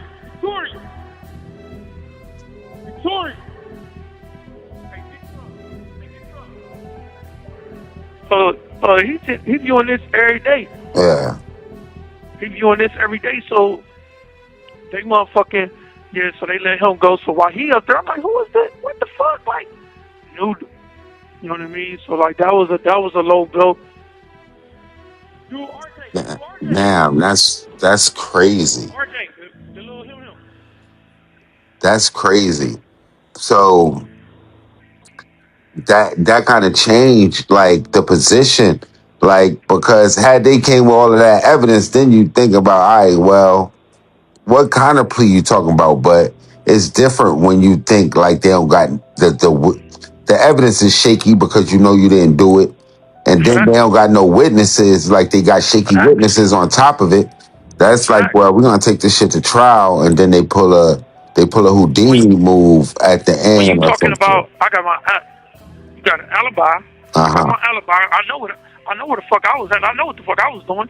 Then you got all your witnesses. So I'm like, what the fuck is going on here? First off, so yeah, it was mind blowing. Then like the Houdini trick at the end, and then you could tell within. So they did what they call it.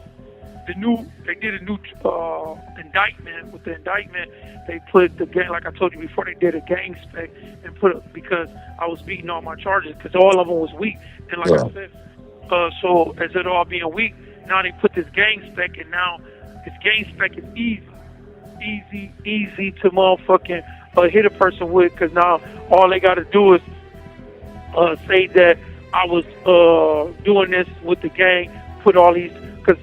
When you look at my case, one case happened in one city, another one happened at another time and another time, but they trying to put it together and saying it was all gang related.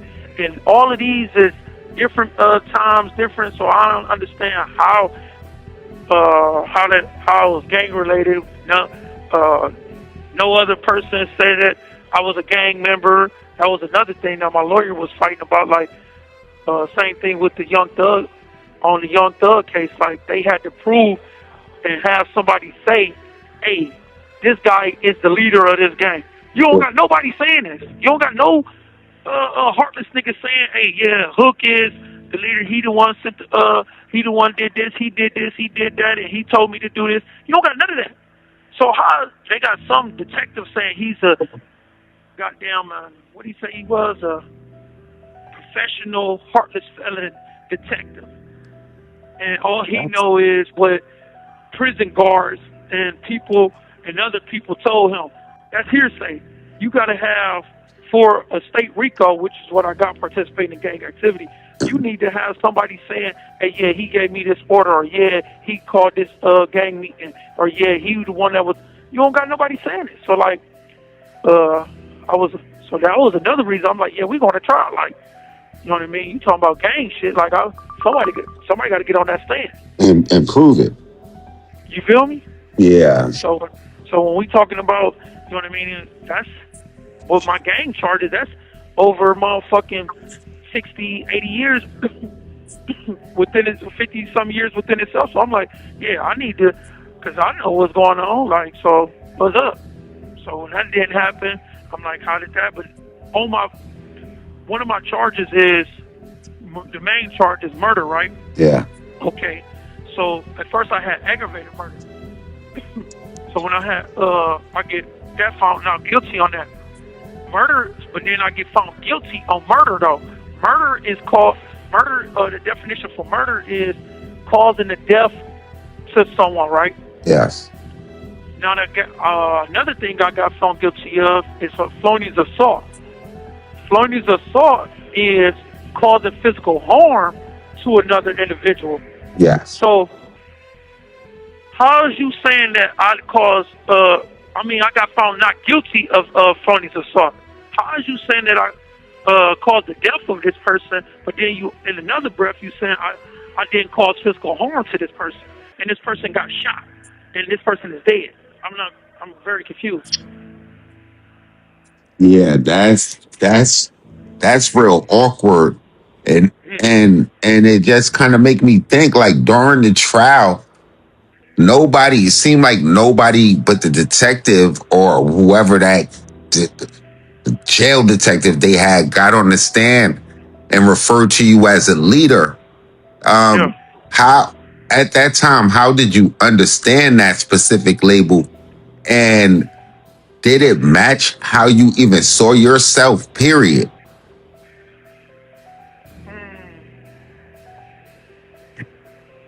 I'm always I don't in the gang spec.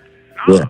Yeah. In the Okay. gang spec, I'm an alpha man, but in the Uh-huh. gang spec, like with how they was trying to describe and how they trying to dress it up, like anything I say, they want to make it sound like I'm saying gang words. If I walk a certain way, they said one time I'm walking through the county and shit, and they said me rubbing my hands was meaning that I was putting a hit out on somebody.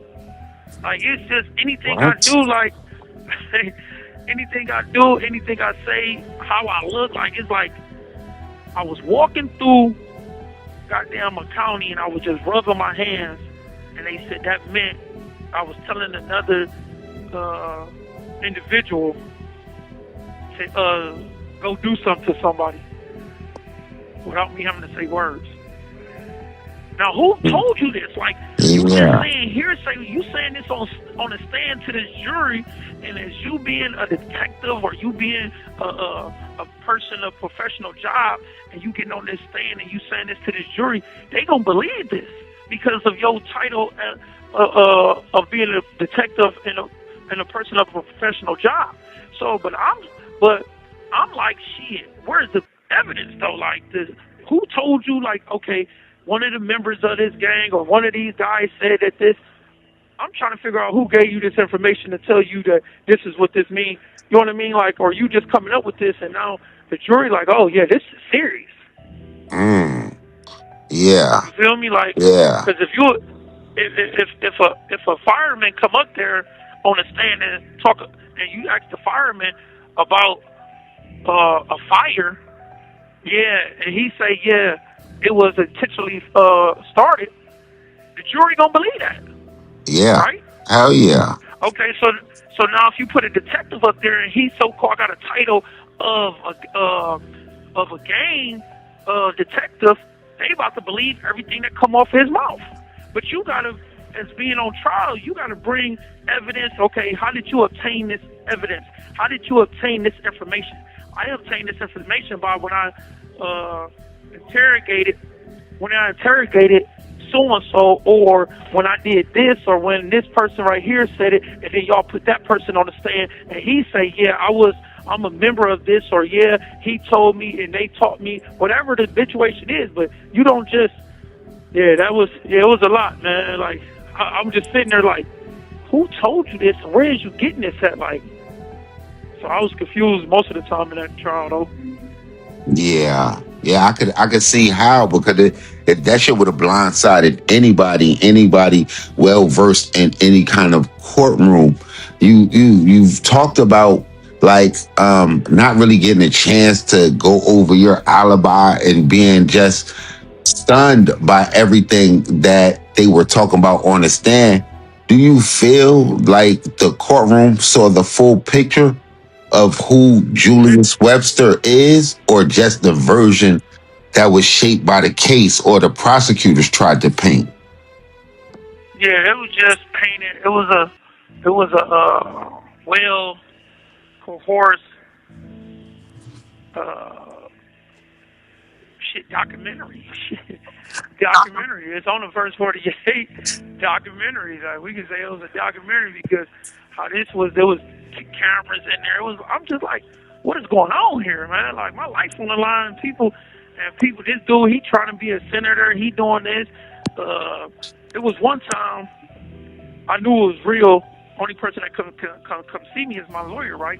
So my lawyer coming to see me now. The man I told you before, the SRT is the only people that can walk me around the county jail. So when I get in there to talk to my lawyer, me and him in there talking about my case. When we look over to the side, you got the COs. They got cameras on them. They are recording our meeting, and you get to now on these cameras is audio and everything. You know what I mean? Oh, wow. So my lawyer like, hold on, is they recording us? I'm like, yeah. He go over there like, hey man, this my client, you can't do this. He like, well, this came straight from the prosecutor. So my lawyer like, the prosecutor, this is illegal. So he called the prosecutor like right there, like, hey man, what's going on? He like, yeah, I put an order out for that. So you know what I mean? Right then they stopped it, but because we caught them. But how many of these have y'all been watching, though? How many? You know what I mean? Yeah. How many times before we caught this? How many times that y'all been watching this though? This is what I'm trying to get at. Like, okay, you trying to turn it off now, and you saying, oh, your fault? Nah, it ain't just your fault. Like, this ain't. So yeah, it was like weird things like that. Like I said, I don't think they got the whole picture, because even with my alibi, they ain't allow my alibi. The judge wouldn't even allow my alibi to come up. You know what I mean? Yeah. You have 1 minute remaining. I had an alibi. He wouldn't allow my alibi to, so I'm trying to fire, because I'm thinking it's my lawyers playing games, so I'm trying to fire my lawyers, and he's telling me I can't fire my damn lawyers. So I'm like, why can't I fire my lawyers? He like, you can fire them, but you ain't gonna be able to. Your lawyer's gonna have to find you a lawyer. I'm like, what the fuck do you mean, my lawyer? I'm trying to fire these motherfuckers, and you telling me I gotta go through these people to find me another lawyer? Didn't make sense to me. No, Yeah. no, it still don't make sense now. That's crazy. And How is I supposed to go through, find somebody, the people that you get fired from your job, and they tell you, yeah, we gonna find you a new job. yeah, or like, yeah, the person you fire gonna be the next person that get hired on the job. Like, how the hell does that make any sense? I'm like, bro, that don't make any sense. He's like, well, that's the only thing you got on your table. And this is at the time that he's not allowing me to use the phone and So that pretty much explains, I guess, the side of the story that you felt like the jury got a chance to see. Now, it's been a few years, and they done moved you from, if I'm not mistaken, you started back at home at the county, and then they kind of moved you to Colorado, and then all the way to Florida. How has just all of those travels and everything you've been through, just since being almost, it sounds like going through that unjust trial, how has the time changed you? And does it make you think about anything in your early life anymore, or the path that you still going down currently?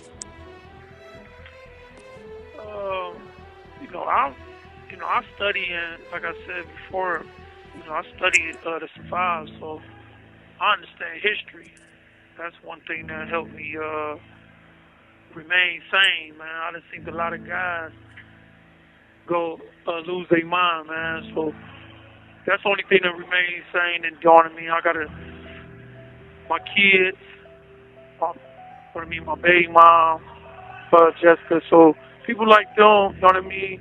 I got family. I got family that's really staying strong with me and keep me focused. And I got homies that they understand, so they keeping me focused. But leaving the county, it just seemed like everything. Like I said, it seemed like everything was coerced and everything. As soon as I caught my time, I went straight to.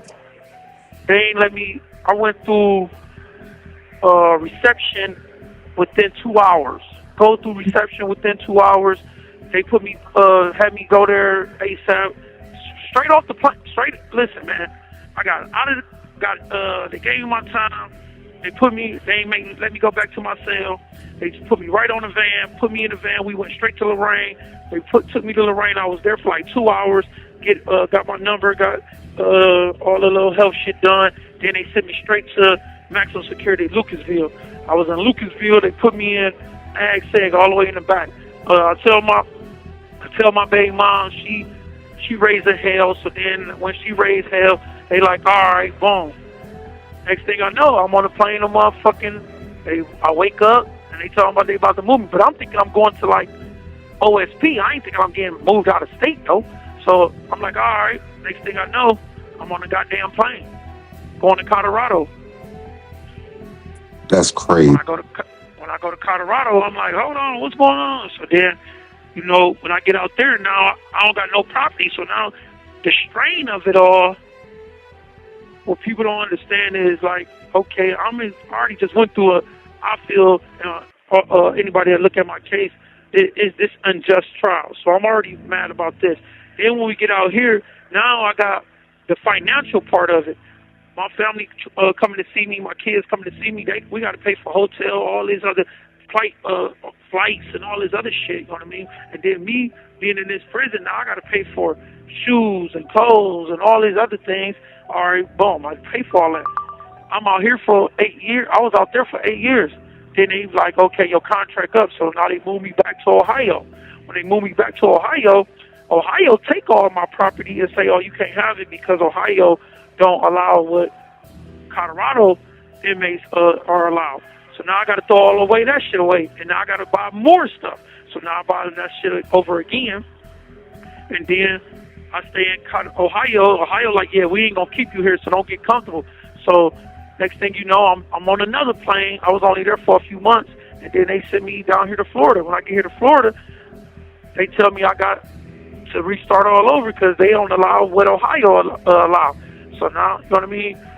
But I'm blessed in some way to have the support system that I have.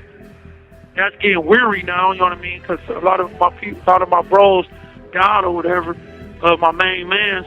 But so the support on the financial side got starting to get weary. But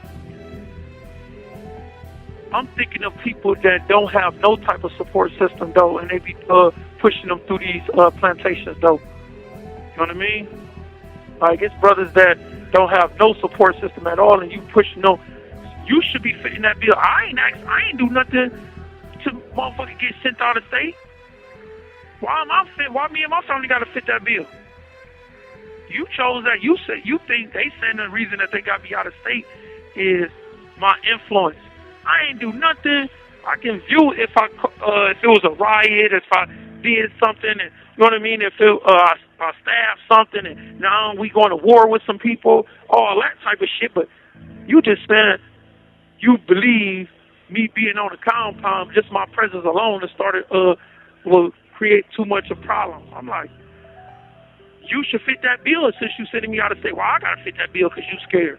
You fear that.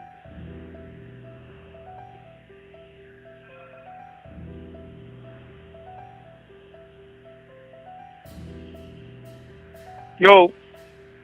That's crazy. That's crazy. I'm sorry. I kind of had it blocked out because I didn't want to get no background noise. But that's crazy with no evidence that you were involved with or have been involved in anything like that. Just kind of all of that almost lead to the next thing I want to ask you. What are some of the things, and I'm sure that might even be included, that you would say define you as a man?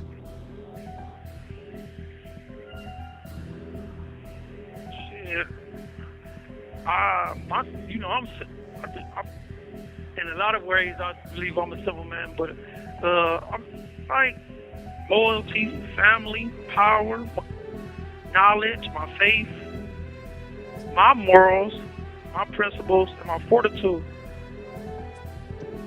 I believe them the things that define me.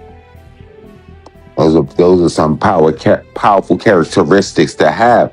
Now, to you, with somebody with those characteristics, speaking from a moral standpoint, what is the definition of a real one in your eyes? Simple, me. Simple as that. Me, Hook. What I've been through, the things that I did, man, like, I'm just standing on business, and I believe I'm just a real one, man. I believe what I stand on as a man, and I don't bend and fold my moral principle. A person that don't bend and fold his moral principles or values for nobody. Don't get swayed by nobody. He stand there, no matter the consequence, no matter how bad the pressure is. You know what I mean? Like, I still got prosecutors still trying to ask me to take deals just to set some niggas up. Like, you know what I mean? And I've been going through some things, man. Like, Yeah. But I can't, you know what I mean? I'm not bringing no light to nobody darkness just because you putting pressure on me. Like, to this day, no matter how bad my situation gets, no matter how oppressed you may this may get, it ain't gonna happen. Period. We had a lot of conversations before we even did this offline, where I got a chance to be really enlightened by a lot of stuff that we didn't even talk about through this interview. But one of the things I definitely think people should hear, and I think we even want to hear from you, is during the course of the time that you spent, them moving you around, and even in your earlier life, what are 8 books that you would recommend people reading? And I want to just keep it to 8 because I'm sure you probably can go on and on based on some of the stuff we talked about, from George Jackson to the Black Panther Party to like everything. But I'm gonna give you the stage. What are the 8 books that you would suggest people to read? Off top, I believe Huey P. Newton, Revolutionary Suicide, is a powerful book. George Jackson, Solid Dad Brother, George Jackson, Blood in My Eyes, Angela Davis, Autobiography, Malcolm X, Autobiography, by Alex Haley. Gotta be Alex Haley. Okay. James Allen, Mine is the Master. It's a sister. She got a book called Isis Paper. Her name is Dr. Francis. Powerful book about colors, about how our race have came and what race was here first, and how whites, blacks, and everybody came. That was powerful. And the last one is I study is Dr. Ha Long. He got a book called Mind Assassin, and he got some other ones called Mind Control and Mind Manipulation and things of that nature. But powerful books like that. Those are some strong. You mentioned some of my favorites. Soledad Brother and the Malcolm X, the Alex Haley. That's always a classic. Now, I'm trying to think, with everything that you've been through because you have a real complicated life, and it seems like it started off as soon as you almost entered the world. If someone didn't know what love was, how would you be able to express it to them without saying a word, or if you didn't have a tongue?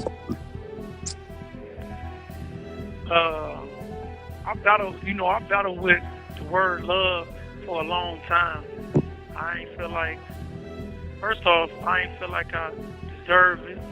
I ain't feel like I was worth it, and all things of that nature. So love was a thing that I wasn't even, you know what I mean? But then over now at this part of my career, I understand it now. It's a different mindset. I'm definitely seeking it, still seeking it, and definitely wanting it. I believe I found it through some, you know what I mean? Like when I was young boy, you know what I mean? I didn't think I found no love with none of my niggas, but now I got some bros that I know that really love a nigga though. And how I answer that question is actions though. Love is it's an action. Like a person can say all the time, oh, you know what I mean? Because they got it, like you said. What if you didn't? But people got a tongue and a pair of lips, so they'll say anything. So, oh, I love you, I love you, I love you. You know what I mean? But then you gonna view who really love you with their actions though. because when things get real, you're gonna find out who pulling up and who ain't, and that right there gonna tell you who love you. Cause out of sight, out of mind. You know what I mean? I ain't in Ohio no more. So who pulling up? Yeah. You know what I mean? My presence ain't there no more. Like, you know what I mean? So I can't. You know what I mean? So if it was just because he was here, I ain't there no more. So the guys that still pulling up and those that still pulling up, those is the ones that's love right there. You know what I mean? Like you know what I mean? Right now I ain't got from the outside looking in, most people think I ain't got too much to offer.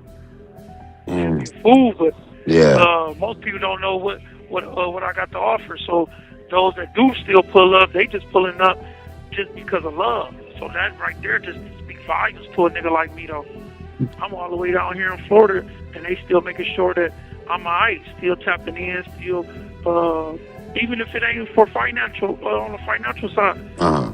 Sending pictures, just checking in. Hey, is bro alright? Do he need anything? Telling him to keep his head up. Just words of encouragement, those type of things like that. Like I said, actually, it ain't gotta be financially all the time. For you to just pull up and say, "Am I alright?" Speaks volumes to me, because I'm gonna find my way. You know what I mean? But I'll say through your actions, though. That's what I come to realize. That's a deep definition. That's a deep definition. I know we talked about, like, growing up, your dad, the child, he kind of had a kind of tough love strategy, it sounds like, but it sound like, well, you seen him, he kind of was present, and where you are and some of the places you've been are filled with a lot of people that probably never saw their dad, never knew their dad. How do you feel about dudes, like, in your culture, that are deadbeats to their kids? Yeah, like me and you spoke about it before about my pops. Dude was present in my life. You know what I mean? Like, you know what I mean? I know who my dad is. You know what I mean? Nigga, I seen the nigga down there. I seen him a lot. He was around, but I don't look at the nigga as a dad though. Like, I don't look at him as a father. Like, I can't tell you one thing the nigga taught me. You know what I mean? Probably how to fight or how to protect myself. Other than that, because he used to kick my ass so much. But any basic thing, I don't think that nigga taught me how to brush my hair, brush my teeth, anything about a female. I don't think he taught me any of them type of life lessons. But yeah, like you said, that was funny. His strategy, was definitely ass kicking. But and for me, I don't respect no man. In my culture, especially in my culture though. If you got a kid and you don't pull up, I don't care if you got money or not. Like, we don't accept that. Like, that's we don't. You ain't a real one if you. How can you say you loyal to me or any of the comrades and you ain't even loyal to something that came from you?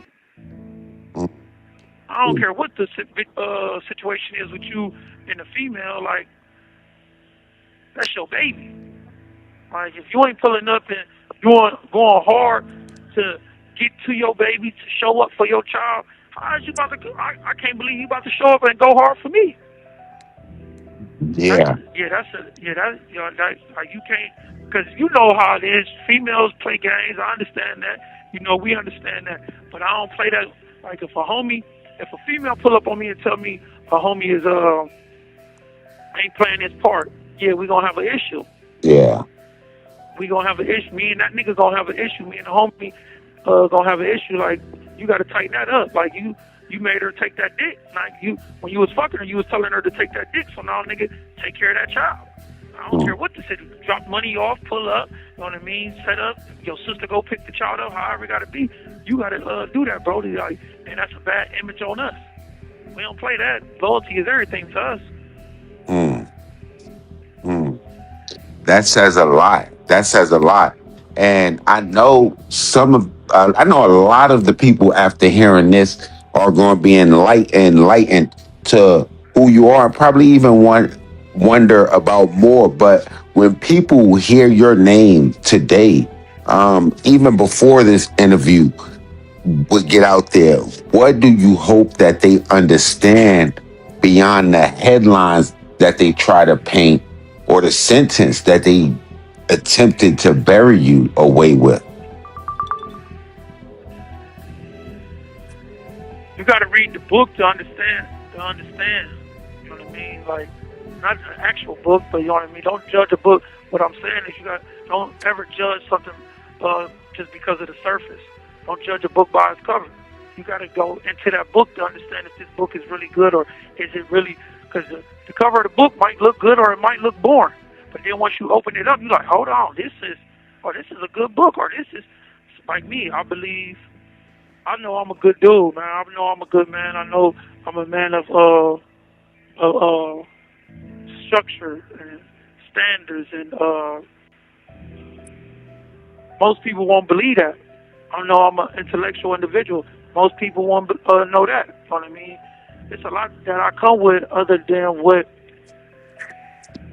these people try to highlight and try to make me become they try to say I'm a monster. So, but yeah, that don't fit me. Yeah. And anybody that like take the time to get to know you, they gonna know that's the furthest from the truth. Yeah, like you know, but you got don't you know what I mean? I believe I'm a product of my environment. You know what I mean? Like so how y'all made me, I'm gonna react to how I react. Like when it's time to turn up, I'm gonna turn up. Like, but I don't like. I remember somebody told me like I didn't think you was going, because of what I read. I didn't think you was gonna speak to me, or you nonchalant. And I was like, I'm just a nigga from the hood, and I stand on business. When it's time to stand on business, I'm standing on business. Period. And I don't bend and fold. That's the difference between me and the other niggas. I believe I ain't know. I don't think I'm none different than a lot of. There's a lot of stories within these plantations that's like mine, though. Just don't get, you know what I mean? I ain't nothing special for real. Now, is there anything that you want the people to know, or that you want to say, or any message that you want to send to the comrades, the people back in Ohio, anybody in particular? You know, anybody that's the main, long live my brother AI, you know what I mean? That's one of my main mans. He passed away. Long live him, man. Ever since he been gone, you know, it ain't been the same, you know what I mean? My whole life, it ain't been the same. But for all the ones that remain tapping in, the ones that keep a nigga afloat, I salute. You know what I mean? Anybody that know me and show love, you know, they know the vibes.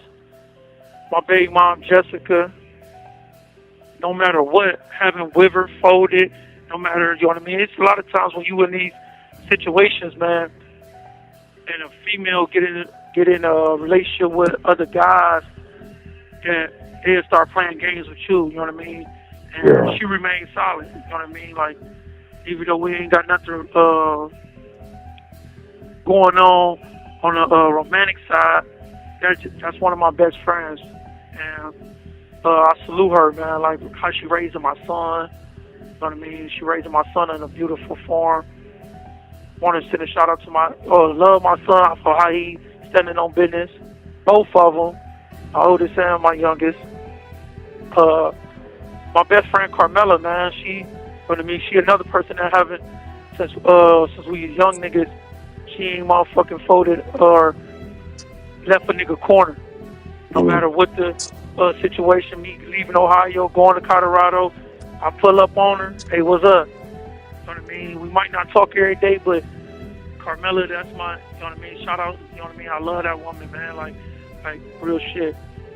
And, you know what I mean? Like, it's a lot of people that are staying on business,